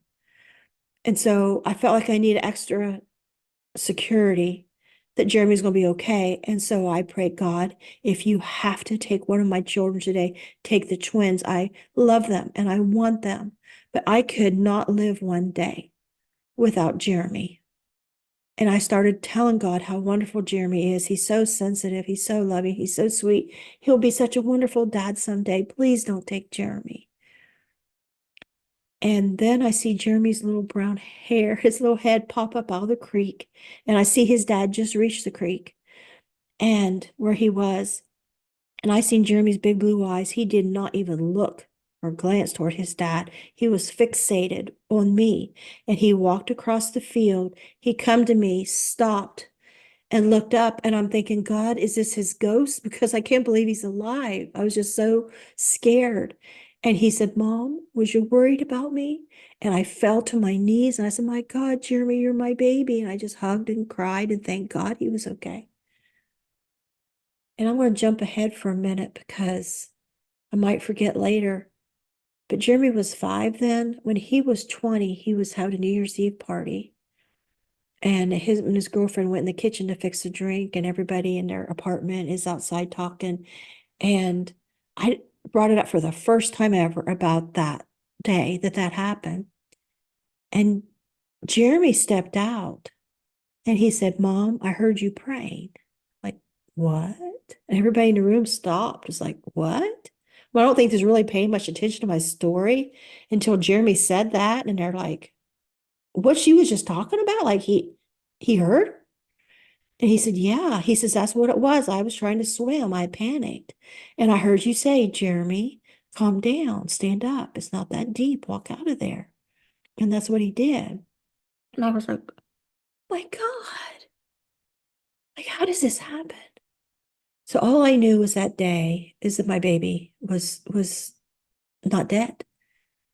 And after that day, I started having pain. And each day the pain got worse. And I would call the doctor and say, there's something wrong. I think it's to a pregnancy because when I got my tubes reversed, the doctor said every woman has 5% chance of to a pregnancy. And this will give you another 5%. You'll have 10% chance. He's going to think about this, talk it over with your husband, because a woman can die, could leave your children motherless if this happens. Well, I'll be, that's 10%, right? I'll be okay. I was having this pain and I just knew this was to a pregnancy. I mean, I couldn't hardly got to the point I couldn't get off the couch. It hurt so bad I couldn't walk. By the end of that week, because I started calling like a Monday, by Friday, I couldn't get out of bed. And so I told my husband, I said, I called your mom. She said, you and the boys could go have dinner with them tonight. I cannot cook. It was just a big disgrace for me because I was like, kept clean house. My meals was on time since my husband got home from work at 4 o'clock every day. And I was like, I can't get out of bed. And so I got up to the bathroom after they left and I was bleeding. And I called him and I said, leave the boys there, take me to the hospital. And so he come and got me. And as we're almost to the hospital, it's almost an hour away to drive Tuppers Plains to Marietta. At that time, I believe it was still like 2 lane before they got the big highway through. And just as we almost got to Marietta, my pain faded in such a strange way. I was holding this baggie. I took what was in the toilet or I passed. Like I thought it was a miscarriage. And I'd heard somewhere that I know this is gross, but like if you bring it, that they could test it and see what caused it. And so it didn't happen again. And so I have this stuff in this baggie. And all of a sudden I started crying. I thought I didn't think I would hold the twins like this. And when I did, my pain released. And I felt the pain moving away from me, and something said, or I felt, wherever your pain just went, that's where you're going. I was like trailing behind it. Like it went ahead of me, it went first. I know that makes no sense, but none of this does. All I know is I'm an honest person, and these memories have never faded, they've never changed. And it seems like it's up to me to understand, and I honestly don't. But I want people to know because maybe they've had similar experiences and brushed them off like I did and didn't take them for the miracles that they really were and the attention they deserve.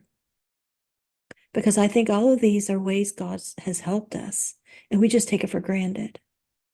And I think it touches on something that science doesn't know about yet that I think we should study. Because if I can save my son through prayer, or we can hear each other, come on, shouldn't there be a whole scientific study on this? How does this happen?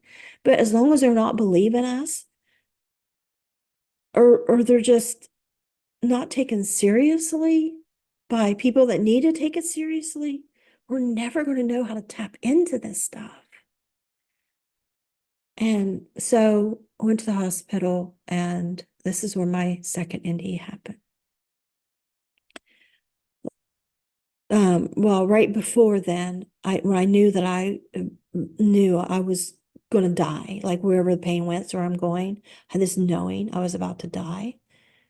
Kind of like when I saw the board, like something significant is going to happen. But this one, I knew, but then I knew I was going to die then at the pond, but I knew I was going to die at this moment. And so I said a prayer to God then. I said, God, if I die right now in this car, my husband's going to pull over. He's going to be running around the car screaming. And don't do that to him. If I'm going to die, it's just a couple more miles to the hospital. Let me die there at the hospital. Don't do this to him now. Get to the hospital. He gets a wheelchair to take me in, and it takes me to the desk. And I tell the nurse, I don't know if I'm going to pass out or throw up,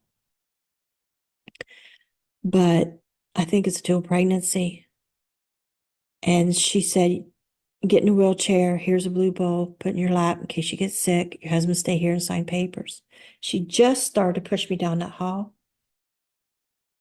And I thought, oh, I'm going to be sick. I need to pick up that bowl out of my lap and, put it to my face so I don't throw up all over myself. I have had irritable bowel since our youngest son, Jeremy, was a baby. Like It got so bad, like 2 or 3 times a week, I was passing out. I vomit and I go shoot out both ends and pass out. When you pass out, you just wake up and there's a relief from the nausea for a while until you throw up, pass out again. There was never dreams or anything. It was just you wake up and you're dealing with the sickness or it's over. And I was very used to passing out. It wasn't a big deal. And so I thought, wait a minute, I'm not going to throw up after all. I'm going to pass out. I felt it coming. That's all I was expecting was to pass out. I had forgotten in that short few minutes the feeling that I was dying because I think now that I'm in the hospital, I'll be okay. I'm awake. They'll take care of me. And if figure out what this pain was because the pain quit. And now the nausea suddenly quit. Came on real sudden and then it quit. But now, oh, I'm gonna pass out. I'm gonna pass out right now. And my chin fell to my chest. Because right before that, I couldn't get that bowl. I'd lost contact with my body. I couldn't pick my hands up from the armrest from the wheelchair to get the bowl. I was like, I lost contact with my body. Like, oh, wait a minute, I'm not gonna throw up. I'm gonna pass out. I'm gonna pass out right now. And it hit my chest. Suddenly, I'm in a tunnel and I am shot like a rocket through space. And I think, oh, I just died. I'm 25 years old and I just died. I got the two pregnancy. I'm dead. And I started crying through this tunnel. And I said, I'm so sorry, my children. I didn't want to leave you. I'm so sorry I took this risk and, got my tubes fixed and I got them reversed. I did this to myself. I did this to my kids. And through the tunnel is dim and it's like standing room only. It's like you're being sucked through a straw. I didn't see me at all. It felt just like me. And I knew I was dead because I'm being sucked way up through space. And I'm in this like a straw because like I could see like this tunnel's like transparent. And I felt like I could not, I can't say I saw stars or anything. I didn't, but it just felt like the outside. I could tell I was going through something like I could almost see through them, through these walls, but I couldn't. It's weird. And the feeling of being shot up like a rocket. And there was a noise, like when you hear rockets go off on TV, when a spaceship's going to go, when a space shuttle's going, it was, psh, that build up of pressure. It was that noise going very loud in there. And there was be a knock, like it's every now and then. Like I felt like I was going through galaxy, now another galaxy. And I'm like, oh, gotta run away. I get back to my kids and like, oh, I'm so far away. I'll never find my way back. I'm away from my kids forever now. Died at 25. And and then this loud, bumpy ride through space suddenly stops. And this loud, bumpy ride is perfectly still and quiet. I'm in this bright white light. That's all there is. I'm surrounded and I'm contained. Like if it was a room, it would be the floor and the ceiling and the walls. Everything's bright white light, but so is the middle. Like I'm contained in light. I look down and I don't see me, but I feel just like me. I feel like I have hands and body, head, everything. I just don't see it. And I'm thinking, okay, this must be heaven because I'm somewhere. But did I do something wrong that I'll be alone for eternity? Like, where is everybody? I can't think of anything. Why am I going to be alone? And then I have this strange little tiny vision for a split second. It's like I see the streets of New York and people's feet walking, and they're carrying briefcases and things. And I'm thinking, get out of the rat race. This isn't where you're meant to be. Like, get in the woods, get in nature. This isn't how life was supposed to be lived on earth. All this competition and hurry and bustle and money. And I don't know why it come to my mind. I'd never been to New York at that point. I never really thought. I thought about people in New York or what they're doing. And And I thought, wow, I'm in heaven. So it's real. Heaven's real. The whole God, Jesus Bible, it's real because I'm not in a casket scratching my way out like was my worst fear. I mean, yeah, I grew up Christian and my ex-husband, he was Catholic and I became confirmed in the church and we never missed a mass every Sunday, holiday, holy day. Like, but I thought they said like all souls like all went up at the end of the world at one time, but I'm up here and where is everybody? And I thought, God, you need to send people back and tell them this is real because the Bible's getting old and people don't want to read it anymore. And some of us, like me, has trouble understanding it and don't know what's true in it and what's not. And maybe if you send a few people back and let them know that this is real, maybe people will change their lives. I remember thinking that. I remember like talking to God like that. And then I was just like mainly focused on I'm alone. Why am I alone? And I looked around and it's white. I'm squinting. Isn't anybody here? I'm thinking. And then to my right, say if I'm in a clock, is the best way I could describe it. If I'm in a clock, I'm the center of the clock. And say at 3 o'clock, as my eyes are scanning and squinting, because I still feel like I have eyes, I think I see an outline of people about 3 o'clock. And I just see like this from their arms and shoulders. Put something on me. And their head, just a faint outline. And I go, who's there? And I'm scanning and I see a panel like they're standing there like a jury. And then it looks like another one, like maybe they're sitting, like it's lower. A panel in front of the first row. There's a second row in front.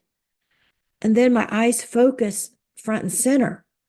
And whatever shape of a person that's there, because they're all the same, just like a faint outline, I say, that has to be God. And I thought I had a complaint department. Now I have somebody to complain to.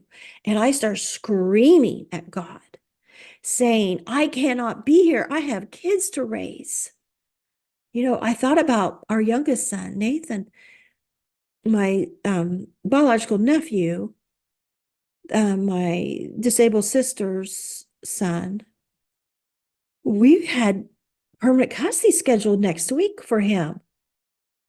What's going to happen? If I'm dead, I know my ex is not going to go through and get permanent custody. They would not give him custody without me, and he would not file for it without me. This was all me trying to get him. He wasn't against it. This was my thing. My responsibility to my sister. And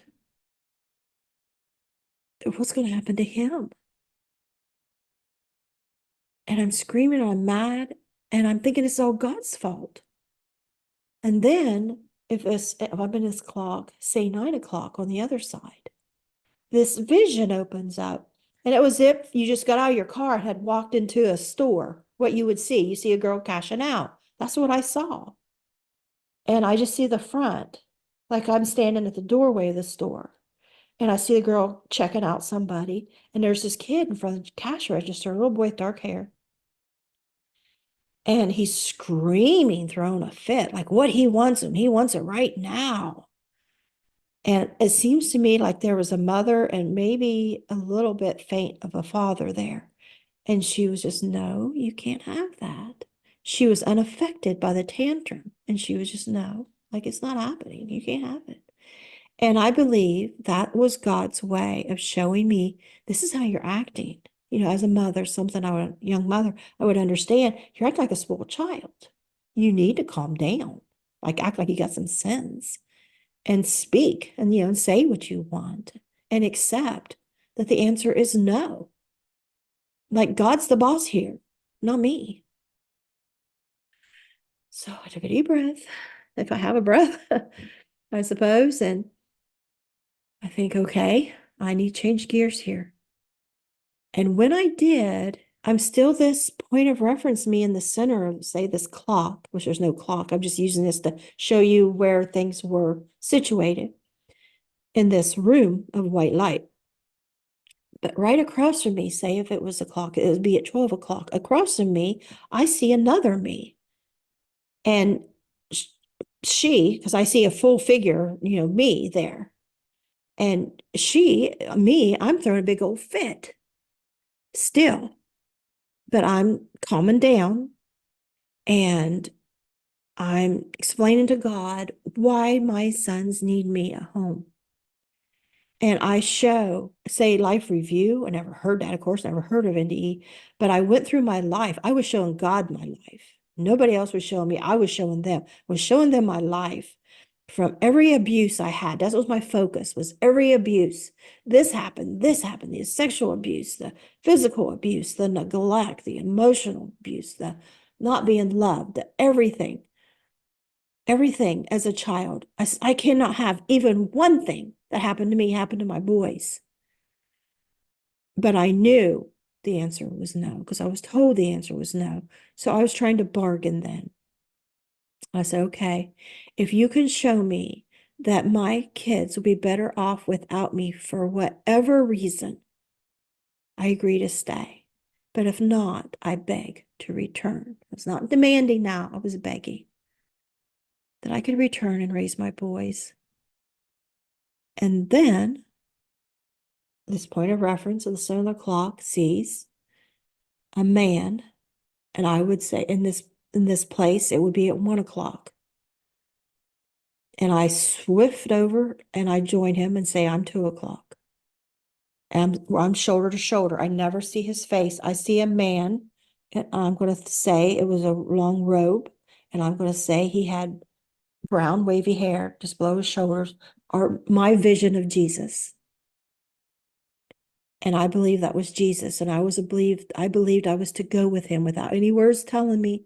I was just like poof, like like moved right over there, shoulder to shoulder. And it was like we were to go to earth and see how my boys would be in the future, if they would be better off. It was my understanding. It wasn't said, it was my understanding. And so we're shoulder to shoulder, and all of a sudden we just drop. And then we're right there, like in an instant. We're over top our trailer because we hadn't yet built our house. We hadn't yet built on our property. We're still in our trailer in Tuppers Plains, Ohio. And it's at nighttime, and we're over the trailer, and I'm looking down the roof, and all of a sudden there's no roof. And we drop down, and we're at the ceiling. And I look down, and I see my 3 boys in their bedroom, because it was just a 2-bedroom trailer. And we had built on a room there for a big living room in the back, but it's a 2-bedroom trailer, and there's my boys in their room. And there's bunk beds, and I see the lamp on their dresser. And Nathan's sitting on the bottom bunk, and Matt and Jeremy standing on the floor, and Matt's closest to the door. And Jeremy is yelling at Matthew. He says, I don't care that you say mom is dead. I want her back, and I want her back right now. And I felt his pain so hard in my chest, like something just cracked me in the chest. The heartache was the worst you could ever imagine. The force, the pound, the pain. And I retracted. Now I'm in the white light again, just like that. And I am sobbing and sobbing. I am standing close now where I was in the center of the clock, and say, the panel is at, say, from, say, 3 to 5 o'clock, the panel. I don't know, because that trails off the more to my right. It goes, the vision trails off more. And so I am close. I'm no longer the center of this clock. I am right in front of that, say, 3 or 4 o'clock, where that panel of people is, in front of God. And I'm sobbing and sobbing. And I realize I'm dead, that I'm not going back. And I rationalize, okay, I'll see my boys again someday, when they're old men, when they die, I'll be here waiting for them. But then another fear comes because I realized, okay, it's not God's fault that I died, it's mine. It's not God's fault that my kids will be raised motherless, it's mine. It's not God's fault my twins died, it's mine. I had my tubes damaged, and then I tried to have them repaired to have a baby, and I was told I would have increased chance of death, and I got that chance. I took that gamble. I did this to myself, and this is all my fault, and I'm dead, and I'm not going back. And the horror. Everybody wants beautiful NDEs, I hear nowadays, because I didn't know this then. But it was not beautiful. It was horrific. It was the most horrific time of my life to be 25 and dead and know that you caused this to yourself and your children and your twins' death. It was the most horrific thing I'd ever been through. And I'm accepting it. But so then I calmed down, and it's like things would get washed from me. These strong emotions would get washed from me. And then I see my hands come up in front of my face. I realize now, thinking back, okay, you've got a body now. You're attached to it. It's not looking across at it while it's screaming your life review. And it's not, meeting with Jesus and going down like that, like you're watching it. I'm in it because I see my hands come up, my fingers come up in front of my face. And I am at my knees in front of God. It's still just a faint outline, but I know who's who here.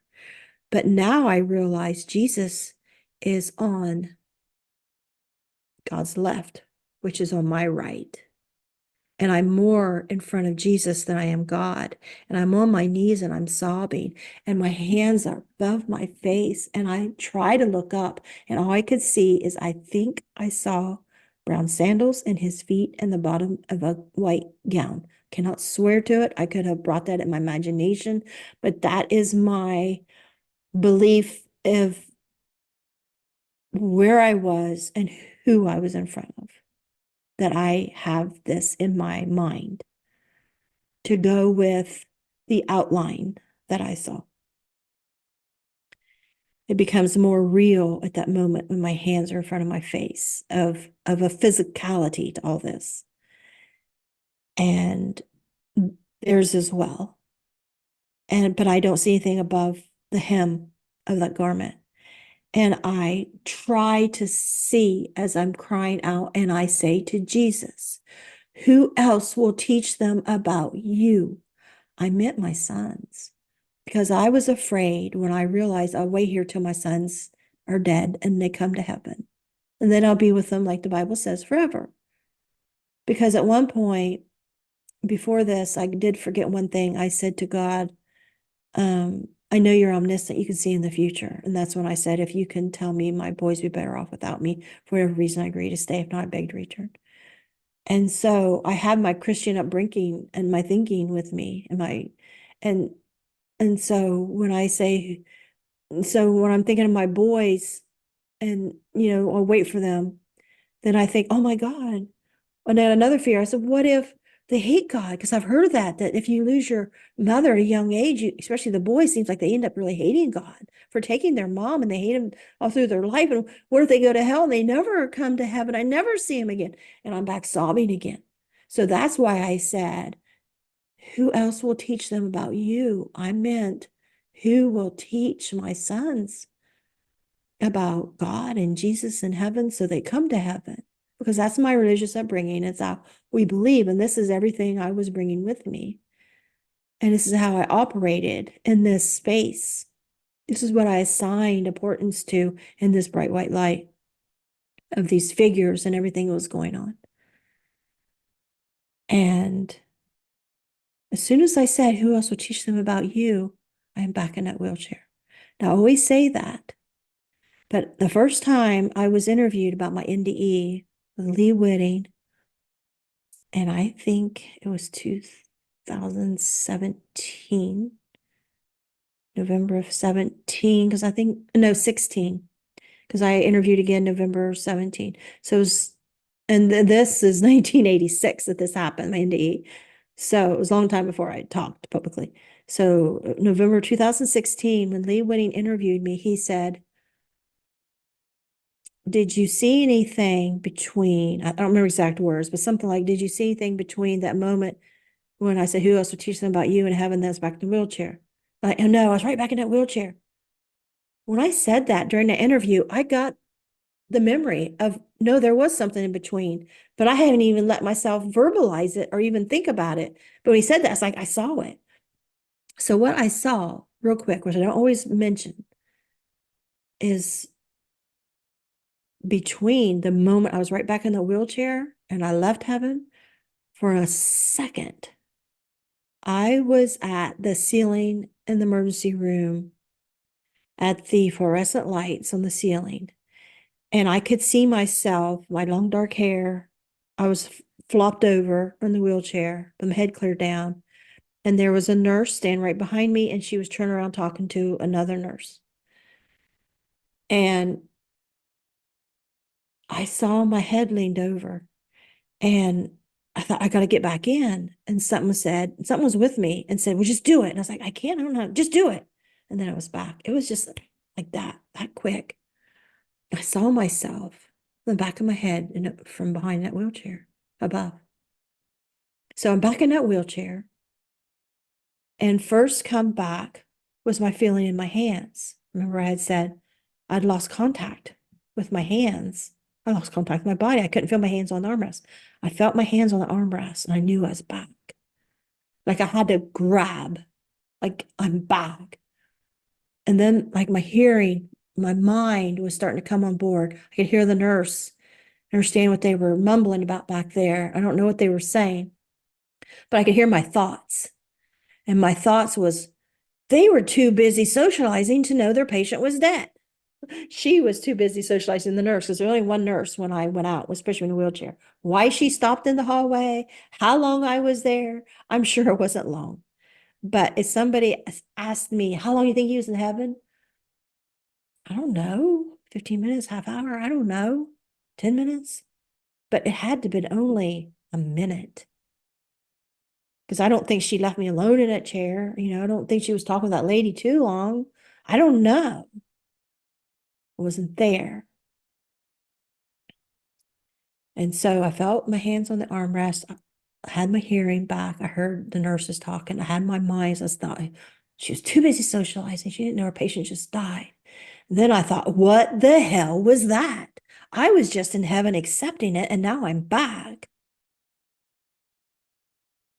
What in the world? And I'll tell you my exact thoughts. And people laugh at me, and they probably roll their eyes when I say this, but it's the truth. Every word of this is the truth. I thought this never happened in the history of the world. I said those words in my head, that this has never happened in the history of the world. I had never heard of anybody dying and going back, of anybody being in heaven and coming back. I cannot believe that this had ever happened to anybody. I had no knowledge of it's ever happened to anybody before. This just happened to me. Nobody would ever believe this. And I thought, I cannot tell anyone, they'll put me in the psych ward. And I really need my doctor to take me seriously. He hasn't taken me serious all week. He's blown me off all week. Now my pain's gone. My nausea's gone. What's he going to admit me for? I don't know. I always got this baggie. Maybe it was a miscarriage. Maybe this is over. I don't know. But I was just in heaven accepting it, and now I'm back. And so they pushed me on down the hall, the end of the hall. They put me in this room, and the bed was jacked up way high, this great big bright light over top hanging off the ceiling. And they had my husband at the time come back, and I'm shaking. I don't know if it's shock, but they always keep those rooms so cold, but I was so freezing cold that they had to get me blankets, and my husband was trying to hold my legs down. I was so skinny too. My legs was just like knocking. My knees was knocking. I was so cold. I was chattering. My teeth were chattering. So cold. And so the doctor comes in and he preps me for a DNC. And he said, let me sit up. And he looks right in my face and he said, your uterus is still intact. He says, you told him when you got here, you think it's a tubal pregnancy. He says, I told you it's not a tubal pregnancy. I did an ultrasound before you were in the office. Both babies are in the uterus. Yeah, I'm still pregnant. The pregnancy's fine. I'm fine. I could not tell him. I was just dead. Okay? Something's wrong. Fix it before I die again. I felt like Cinderella, like you got till midnight. And that's it. Like if I didn't get the doctor to take me seriously, I was going to die again. I felt like God must have just gave me back time, just a small window of time to give her another chance. A little bit longer, doctor will fix this. No, he was going to discharge me and send me home. So I couldn't tell him why. I knew I was about dead. And my pain was gone. No reason to admit me. We live an hour away. So the only thing I could do was tell myself, if you go home, you'll die in your sleep and your kids will find you dead. I don't want to do that to them. If I want to die, I want to do it here. So I said, well, I'm not going home. And he looked at me like, what's wrong with her? Looked at my husband and he shrugged his shoulders. So he said, well, you can spend the night if it make you feel better, but there's nothing wrong. So my husband went home, my doctor went home. They put me in a room by myself. And I tried to go to sleep, but I would wake up because the pain in my left hip bone would start up again. And it would make me sit up. And when I sat up, I felt very nauseous. And I would get that blue bowl. But guess what? I would wake up. I had passed out before I was able to vomit in the bowl. I had vomit all over me. And this happened all night long. I would start to sleep. The pain in my left hip bone would start. And then I'd sit up. And then I'd wake up covered in vomit. And this big, heavy nurse was getting mad at me. She's, use your bowl. I think I'm passing out. And before I get a chance to get my bowl, she wouldn't listen to me. And I said, call the doctor, something's wrong. She says, he's asleep. I'm not going to wake him up. And I'm sure he must have rolled his eyes when he admitted me. There's nothing wrong with her. I don't know why she wants to admit it. She's probably like cuckoo here. And which makes no sense. Why would anybody think that? Why would anybody think I would want to spend the night in the hospital? Why would anybody think that I'm saying it's still a pregnancy when it's not? If it's not, what is it? Something's killing me here. So this happened all night. So during the night, this kept happening, and I started thinking, oh my gosh, I'm dying each time. This isn't passing out like my irritable bowel passing. I'm dying. I died in the hallway. And this is dying each time. This isn't passing out each time. This is dying each time. So I said another prayer. I said, God, I know you can't keep doing this. So I'm telling God what I think he can't do. I know you can't keep doing this. You can't keep sending me back. I did not have any more NDE, no more memory of heaven or anything happening whatsoever. I would just wake up. But I realized it wasn't passing out. This was dying. I said, God, I know you can't keep sending me back, but please keep me alive till morning. Because I realize what God's doing here. He's keeping me alive, hoping this will get fixed. And I said, keep me alive till morning. Maybe my doctor will come in early to prove to me that it's not tubal pregnancy by doing the ultrasound. And he'll see if it's not tubal, what is it? Because something's wrong. Just keep me alive till morning. Maybe my doctor will come in early. And I worried maybe he wouldn't either. Maybe just discharge me later in the day and that would be it. And maybe he'll come in early morning and see what's wrong. So the next morning early come in, and he says, get in a wheelchair, I'm taking your ultrasound. I said, okay. But every time I sit up, I pass out. I'm still calling it pass out. I'm not going to tell people I die. Every time I sit up, I pass out. And he says, well, I don't have an order here for you to go down in your bed, so you have to go down the wheelchair. I'll go get you another sheet to cover you up, cover up my lap. So I'm in my hospital gown and I'm okay. So I get myself while he's out of the room and or maybe he helped me in the wheelchair. I can't remember.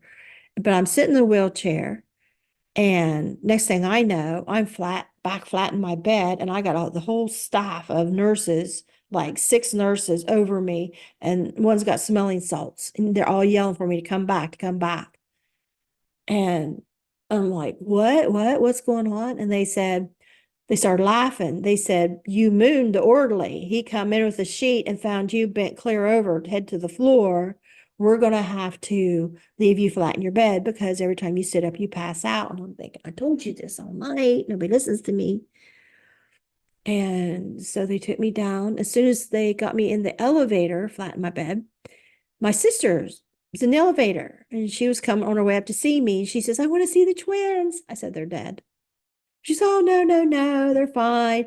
She's, oh, I'm so jealous. I wish I could trade places with you. I said, I'm dead. And she just ignored me. Nobody takes me seriously. I must look like a liar. I must look like a crazy person. I must look like all these things, even though I've never been in a mental hospital. I've never been diagnosed with anything other than PTSD from my childhood and anxiety. So there you go. So, so we get down in the elevator to the basement to where they do ultrasounds.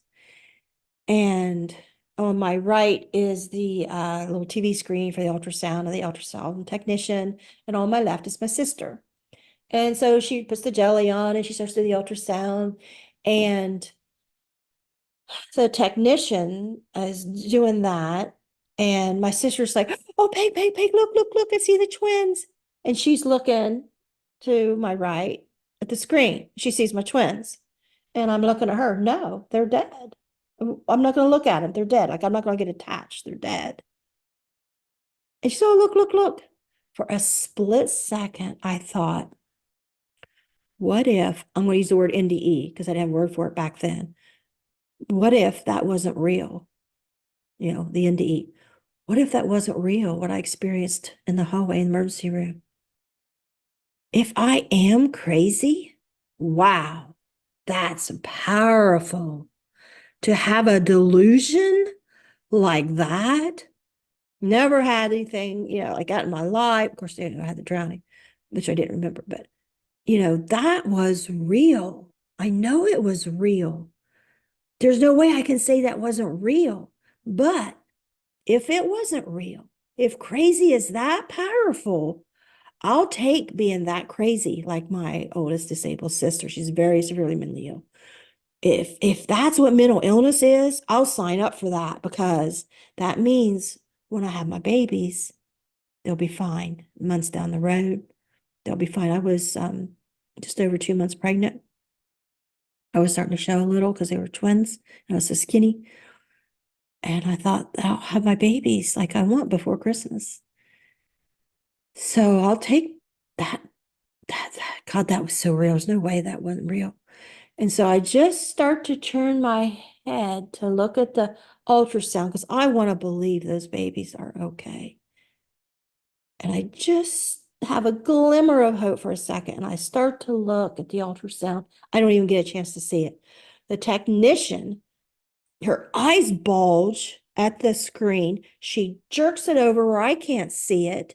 She jumps up out of her chair. It's a metal chair, and it falls backwards. And she grabs a phone on the post because we're in the basement. It's on this post. She grabs the phone and yells, Dr. White, stat!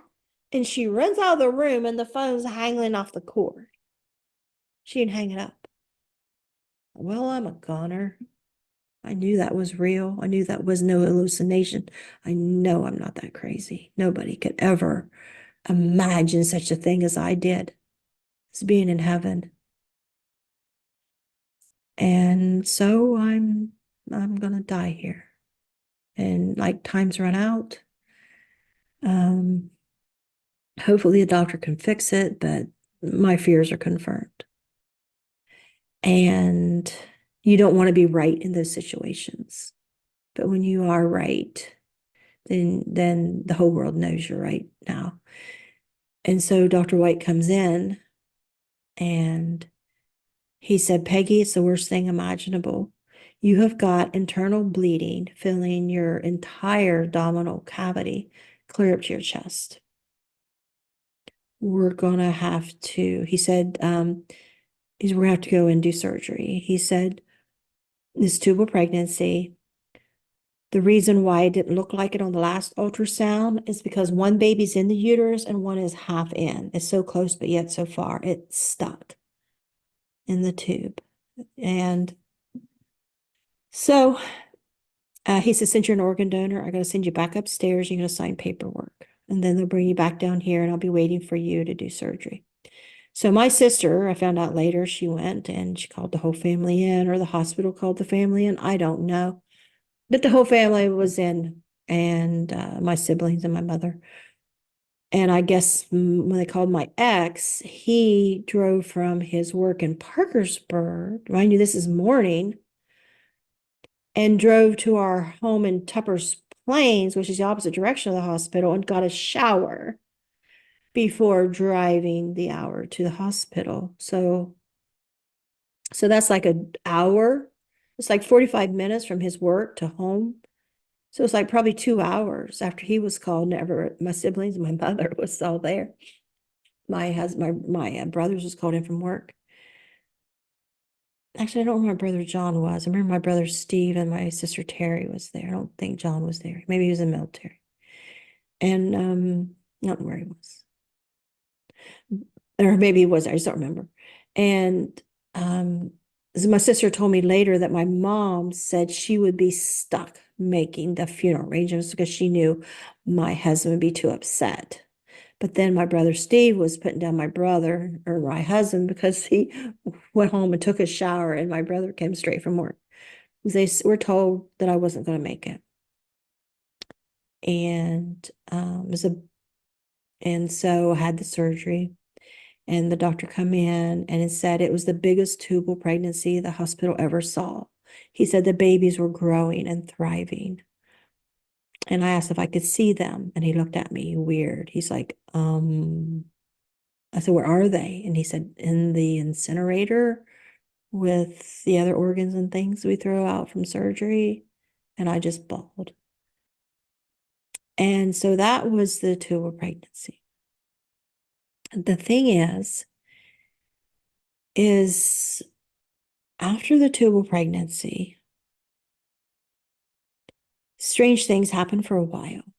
Like I didn't go into some weird things that happened after the drowning that I've talked about before in other interviews.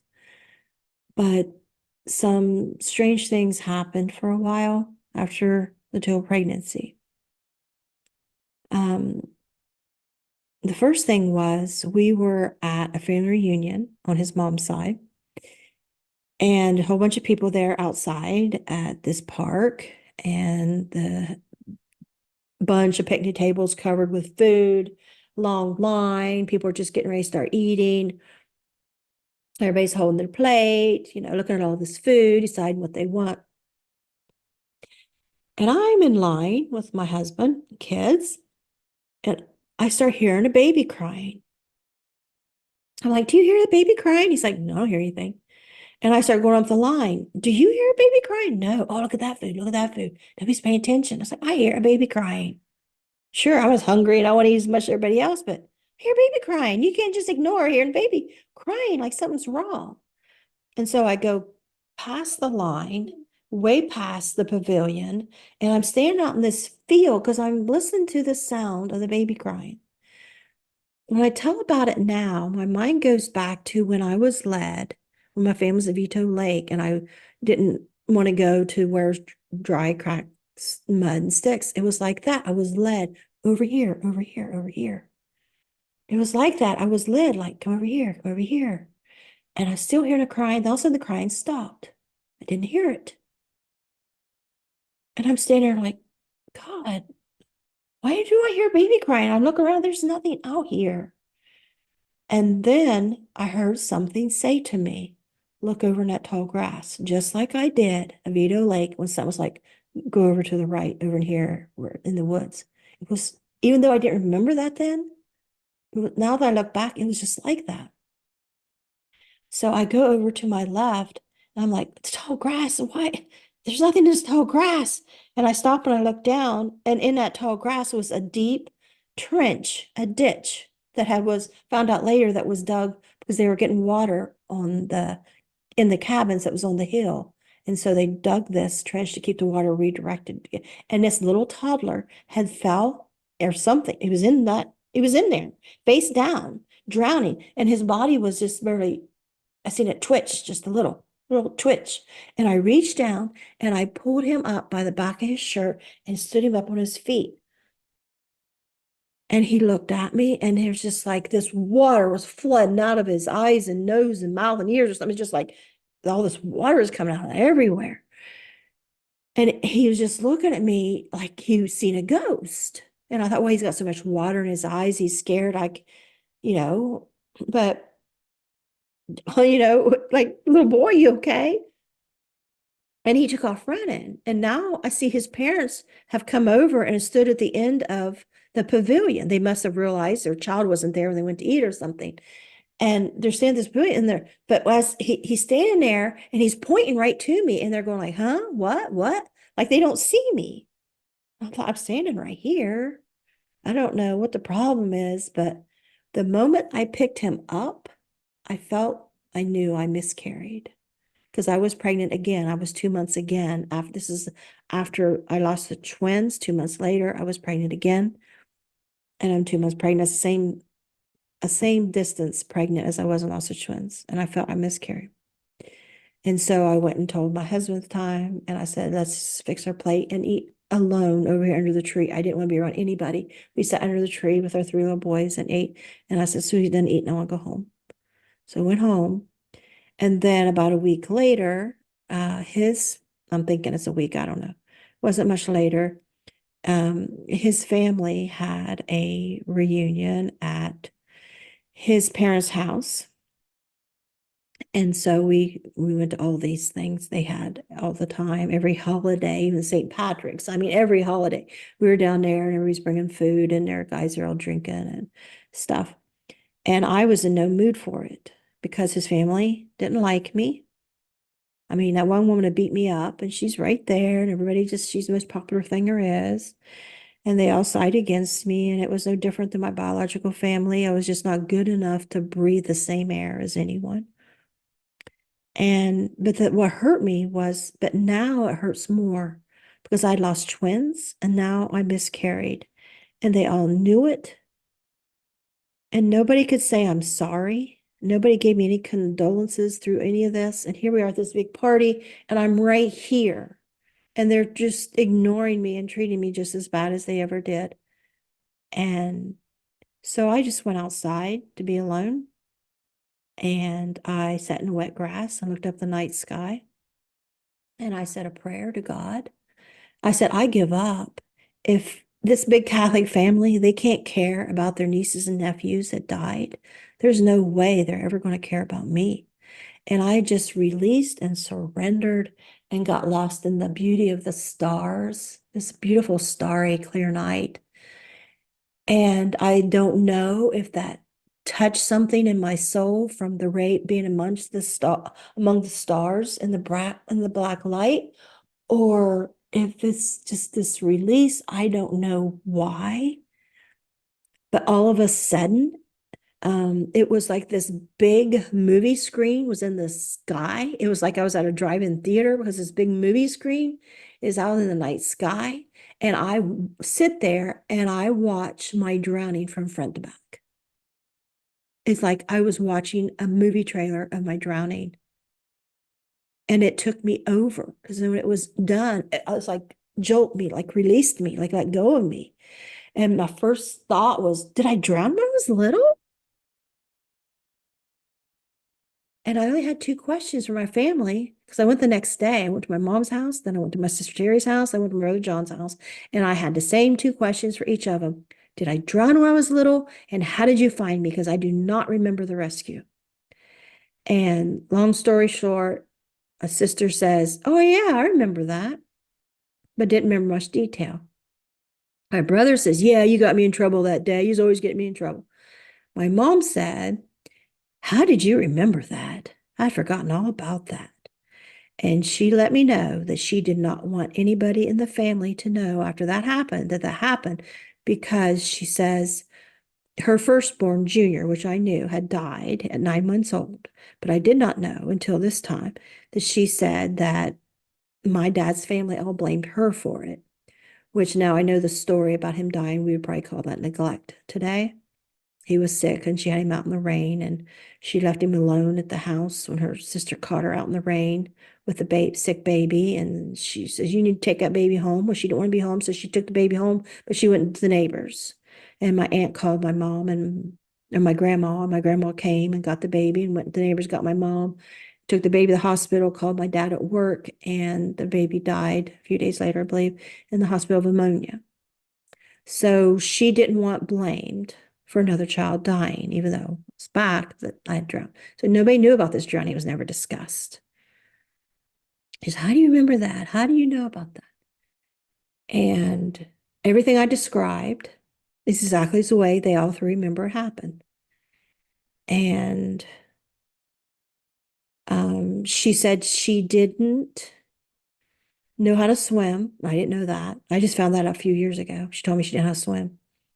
That's why she told John, she says, to go back wherever you saw her last and you keep diving down until you find her. And that's when he found me and he was carrying my body over his shoulder. So now here I am, 25 years old. I just lost the twins, just had another miscarriage. And I have this memory of this drowning that now that I've had it, it keeps bugging me. It keeps coming back to me. I keep remembering more bits and pieces, and none of it makes sense. And then I start remembering the spiritual experiences that happened after the drowning, at Vito Lake with the flower. Another one real quick was I woke up from a nap one day and there's these three people standing right by my bed and they were dressed like they were 100 years ago. And I asked Mom later, who's these people in my room? Nobody's there. So it's like I was seeing ghosts. Another time I was in the bathroom and my dad said, you're going to sit there all night and don't get up, because I interrupted him when he was in the bathroom when I had to pee and knock on the door. And that happened right after this. Let me tell you about the memory, how that memory of being in the bathroom happened. That was so weird. That scared me to death. So I'm starting to have these memories now after I lost these babies. I remember just drowning, and we're still in the trailer, and we had this big living room built on the back. And one day I'm at the trailer kitchen and I got the dishes done. And so I went to join my husband at the time and the three little boys, and they're all asleep on the floor in front of the TV. And I'm thinking, oh, so cute. The TV's up loud. And I'm thinking, oh, so cute. My family laying here all sweet and sleep. And I sit on the step and I'm looking down at them and I feel gratitude and happiness and joy since the first time since I lost the twins and I had this miscarriage, because I was in this deep depression because I lost the babies and I blamed myself. Um, and I didn't know, if I get pregnant again, will I die again? But I want a baby so bad. How do I not try to get pregnant? And so I'm just sitting on the step with this joy. Look at them. They're so beautiful. I just love my family so much. And I'm so grateful for my family. And I hear a knock. And when I hear that knock, suddenly, this is 1986. Suddenly, it is 1966, and I'm 5 years old, and I'm knocking on the bathroom door. And that's when I hear my dad slam that newspaper shut and tell me, go ahead and you sit on that toilet, but you're going to stay there all night. And you're not going to tell your mom either. And he went on to bed. So I'm sitting there on the toilet and I'm sitting there all night, and I can feel the cut on my little butt from the rim of the toilet and the sharpness of it. And I can see the pink dippity doo jar sitting there. I can see the bubbles in the jar. I can see the medicine sitting there. And I'm just awake sitting there. And I started wishing I could go outside and play. And what would I do? Well, I would catch lightning bugs. And then I look up at the little window in the wall above the toilet. And I think, I wish I could just go out that window and go play. All of a sudden, this makes me sound like a crazy person, but I saw, and I'm sitting there, like say 1986, and the husband and kids are asleep on the floor, but I'm suddenly in 1966, and this is all playing out as if I am actually there. It's not a memory.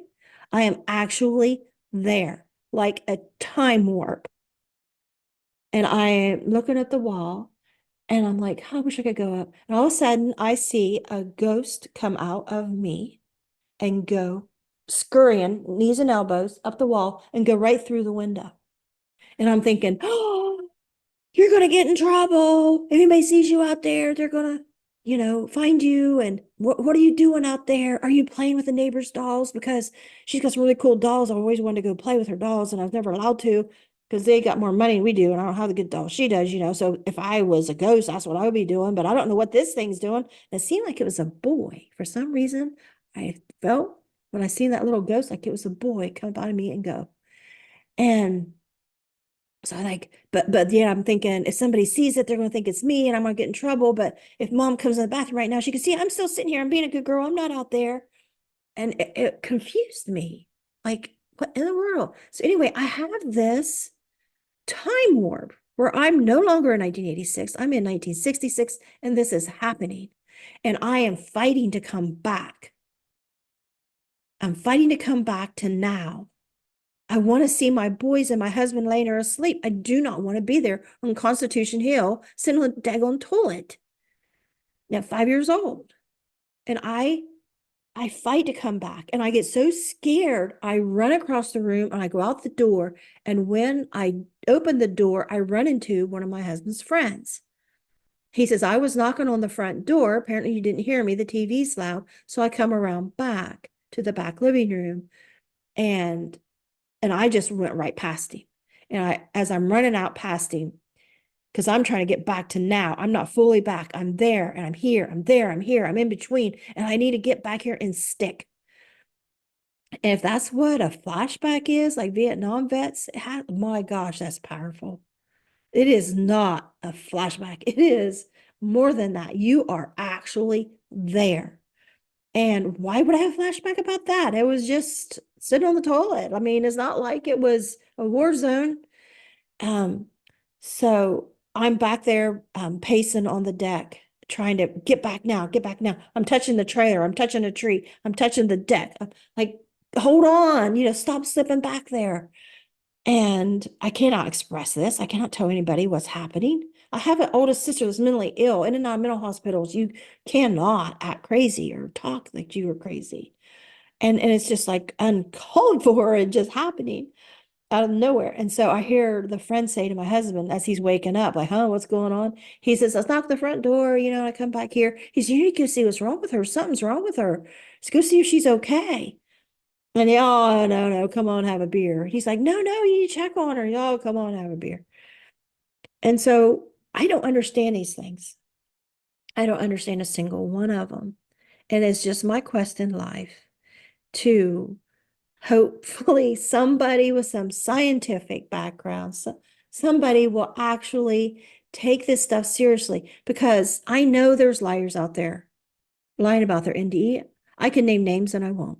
The ones that I know myself for a fact. I used to be an investigator for children's services, and I just knew things. Like the first month I was there, I had the instincts. I just knew things.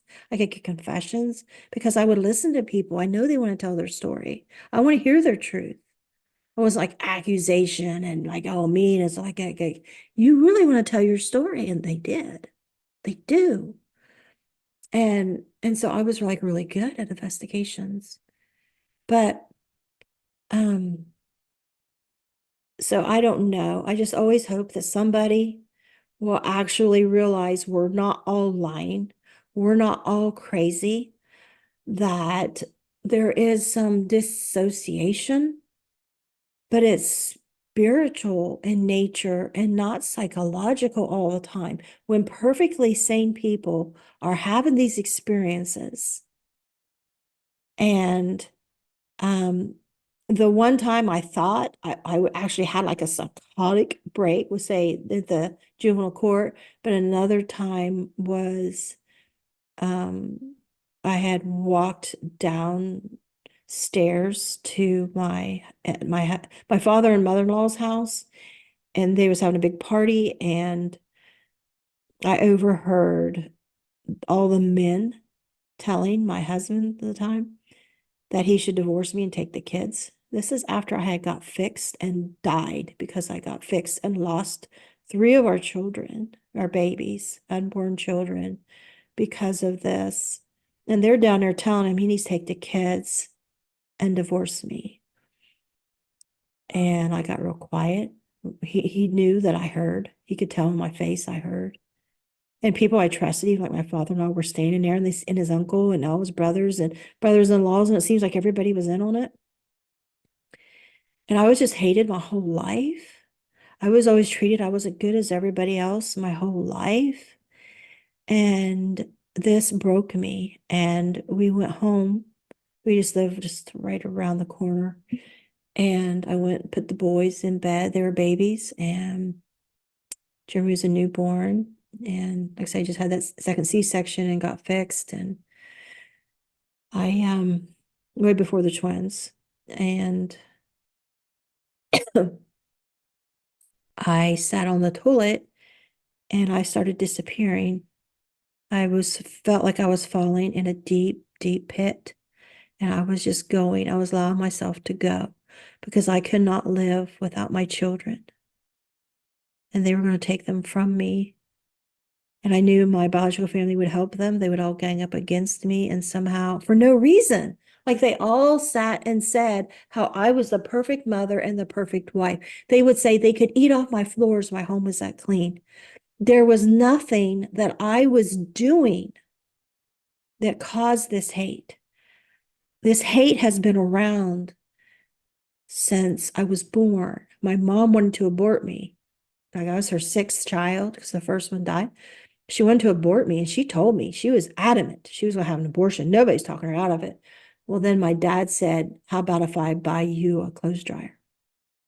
So she decided to have me because she said her hands were so cracked and bloody from hanging up diapers and clothes on the line. She just did not want another baby. She was 17 when they got married. She was 29 when she had me, and 6 babies in a short period of time. And so he got fixed after I was born, but then she had another baby when I was 14 with my stepdad. But I was just always hated by my siblings. I was hated by my dad growing up. And then I thought my mom loved me, and I learned different in drowning, but I forgot about that. But then when I was 10, when they got divorced, and my mom would sit there and yawn and giggle, and my stepdad would have me down on the floor beating on me with his fists and open hand slaps and the names he would call me. And then my brother, years later, my brother knocking me out cold as a teenager. And, my brother saying, she said, pick that thing up. Yeah. And then they kicked me out when I was 18. And when I was 18, this is significant, I want to talk about. When I was 18, I turned 18 on my birthday, and I said a prayer to God. I said, someday, some way, I want to help abused kids. I never want to forget what I went through. And boy, I haven't neither. And because I want to help other kids. And I had a vision. I saw like the black and white negatives that was in a roll. I seen it go across my vision in black and white. It was pictures of kids, like a school picture, like chest up. And something told me child abuse will always continue. It will always continue.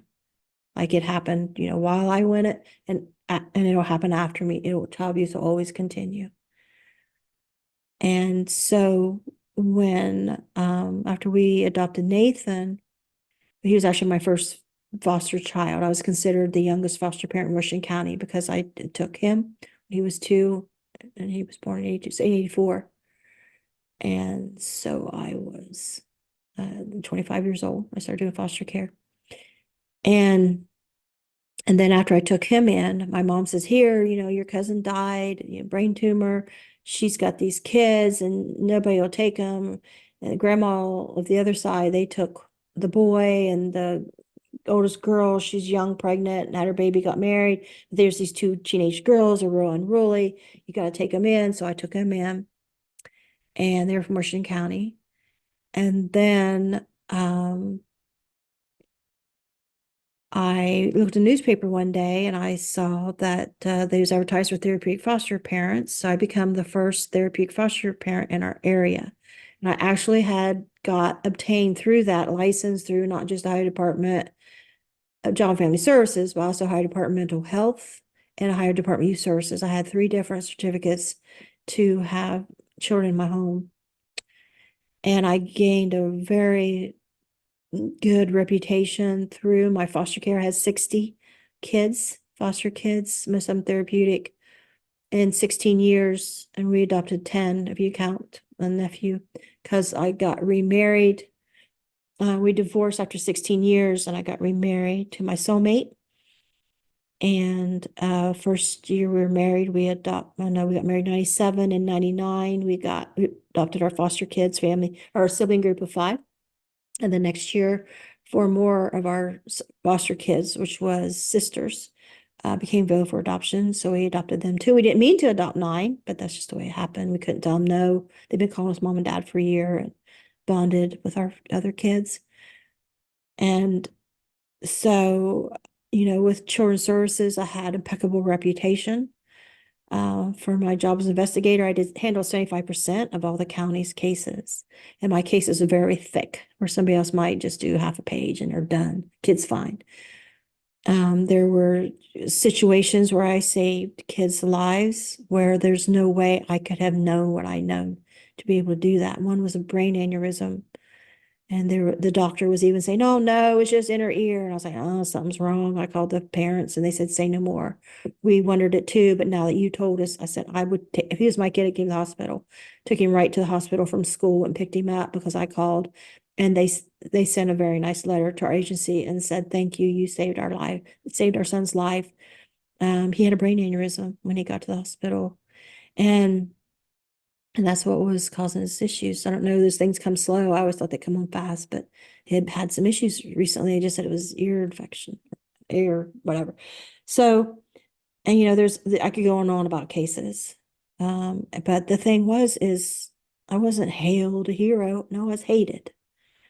I was hated because I made the other workers look bad.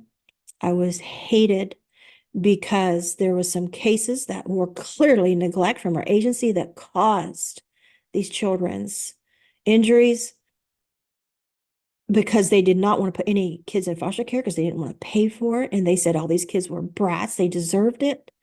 And I bucked the system. I filed complaints and I got so many enemies. I had enemies before I even started because they wanted me to do the daycare. One of the workers wanted me to do the daycare job so she could hang out with her boyfriend instead, because he couldn't go with her as much being daycare worker. And I'm not doing daycare worker job. I'm going to do investigations. That's what I'm doing. And so, and to this day, I'm still fighting. 30 years later, I'm still fighting the hate from these agencies that I reported, that I went up against. And someday I'd love to have my day in court. I could bring out all the evidence that is in records, sitting in records, where the sheriff's department tried to have me killed twice.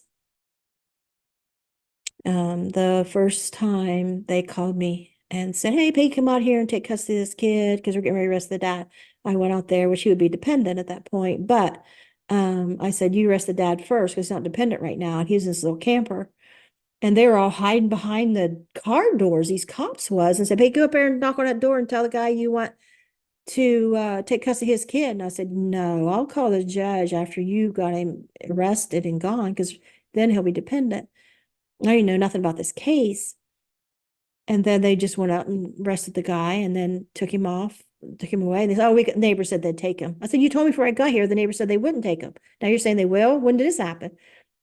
And when the deputy says, "Pegi, come in here," they took me in a camper, and it was all hollowed out inside the camper. And there was a gun and ammunition at every window in that camper. And he said, sheriff's deputy said, standing in that camper, brought me in there and showed me this. And he said, "This guy told us that I will kill anybody that comes to take my kids. So we called you. What do you think of that?" And that was my warning to back off my cases. And then another one was I had removed a boy and put him with his grandma overnight because I needed to speak to the dad about these black bruises on this boy's behind from his father. The school had called me about. And that night, Dad got home, went to his mom's, the grandma's house, and started beating the boy outside. And cars drove by and saw this and reported it. And the dad assaulted an officer and took off up in the woods. They called me. Well, I got to get the boy safe because we don't know where the dad is. He's out in the woods. But they put me and the boy in back of the cruiser. And well, they found the guy. And then once they found him, instead of just taking him to jail, then the boy would be safe to go back with his grandma if the dad's in jail. But if they didn't find him, I had to find a foster home because, so he'd be safe. But they found the dad. Instead of taking him right to jail, first they said, the dad wants to talk to you. I said, I will talk to him later in jail. I am not talking to this man out here after he just assaulted his child and assaulted an officer. Why is he running the show? And so they forced me to. They forced me to go out here in this yard in the dark. And there was a light out there, and all the cops are standing around in this big circle like a boxing ring. And they say, go in there. This guy's like 7 foot tall. He's huge. Biggest man I've ever seen in my life. He's like a big old gorilla. And they said, go in there. He wants to talk to you. I said, I'm not going to go in there and talk to him. So I stayed back. And they're like, you're going to go in there. I was like, no, I'm not. And that man repeated to me exactly what one of the deputies had said just a couple of weeks or a week prior. And I had reporting for it. He said, the deputy said this to me in the sheriff's office. And but now this guy's repeating it. This big tall guy who just assaulted everybody. He said, you're the fault for all the unrulies in this county because you tell parents they can't abuse their kids. And then we try to discipline them and we get in trouble for it. Discipline them. He was beating a kid and then he assaulted an officer. The kid's butt was totally black in school that day, and then he beat him that night. So I just turned around, got my car, and went home. But they could threaten me like this. That's the tip of the iceberg. I could go all day about the retaliation I received there. And then after I quit, after 7 years, I was going to go to law school. I was going to fight for children's rights. I was going to expose this corruption. And I won't even go into what they did to me after that and what they are continuing to do today, harming my family any way they can, because they're still mad that I reported them for things. And I continue to report them, but there's nothing you can do. It's called Meigs County Mafia. And it's not just Meigs County. It goes out to surrounding counties. It's a good old boy system around here where I live. And my ex-husband's family is a big part of that. And you gotta watch who you mess with. And I don't watch who I mess with. I stand up for what's right. And I always have. And you get hated for it. And but that's my story. And I hope somebody's enjoyed listening to it. Like I say, my ultimate goal for sharing it is for somebody to take these things seriously. And because, like I say, if I can save my child through prayer, then we all need to know how to do this. If it's some kind of extra instinct that we're not tapping into because everybody's rolling their eyes and saying this stuff doesn't happen, it doesn't exist. If it's just because I'm too Christian and I believe in God, that I'm just like in some delusional land or something. But atheists apparently have NDEs, and people that aren't necessarily Christian have these NDEs, or other religions, they have NDEs. I think we pretty much established the NDEs are real, but that's not good enough for me. It's not good enough that people that have NDEs just go on a book tour and call me and I'll charge your credit card $100 because I can talk to angels and tell you what they say. It's just crap. It is crap. And then we got people that are acting like they're prophets and telling the future and acting like they're somebody out of the Bible day stories, that they're, because of their NDE, making themselves out to be some kind of new Jesus or something. Or then you have the new age people, and I'm not even gonna go on that tirade, but I'm just really frustrated with the whole NDE thing. But yeah, I'm glad that the Christian NDEs are really prominent now. I really feel like New Age is dead, and I hope it continues to die, and I hope it dies out, and I hope that maybe not in my lifetime, but maybe after me, somebody can watch videos like this and say, wait a minute, this happened to her, then this happened to her. Let's figure out how these things happen, because we're more than these bodies, because we live on after death. I lived on after that drowning. I lived on after my tubal pregnancy. My psyche, it lived on during rape. It wasn't even there. If I have that ability, which apparently I do or did, that I can just exit and escape something horrible and not have to have the trauma from it, then we all need to know how to do these things. I just think, like, are these skills? Are these just like God rescues us? He's in control. He does all these things. Or do we have some way that we can just say, okay, this is too much. Here we go. We're out. And then we come back. I don't know. But Happy New Year, everybody. And best of luck to y'all. Bye.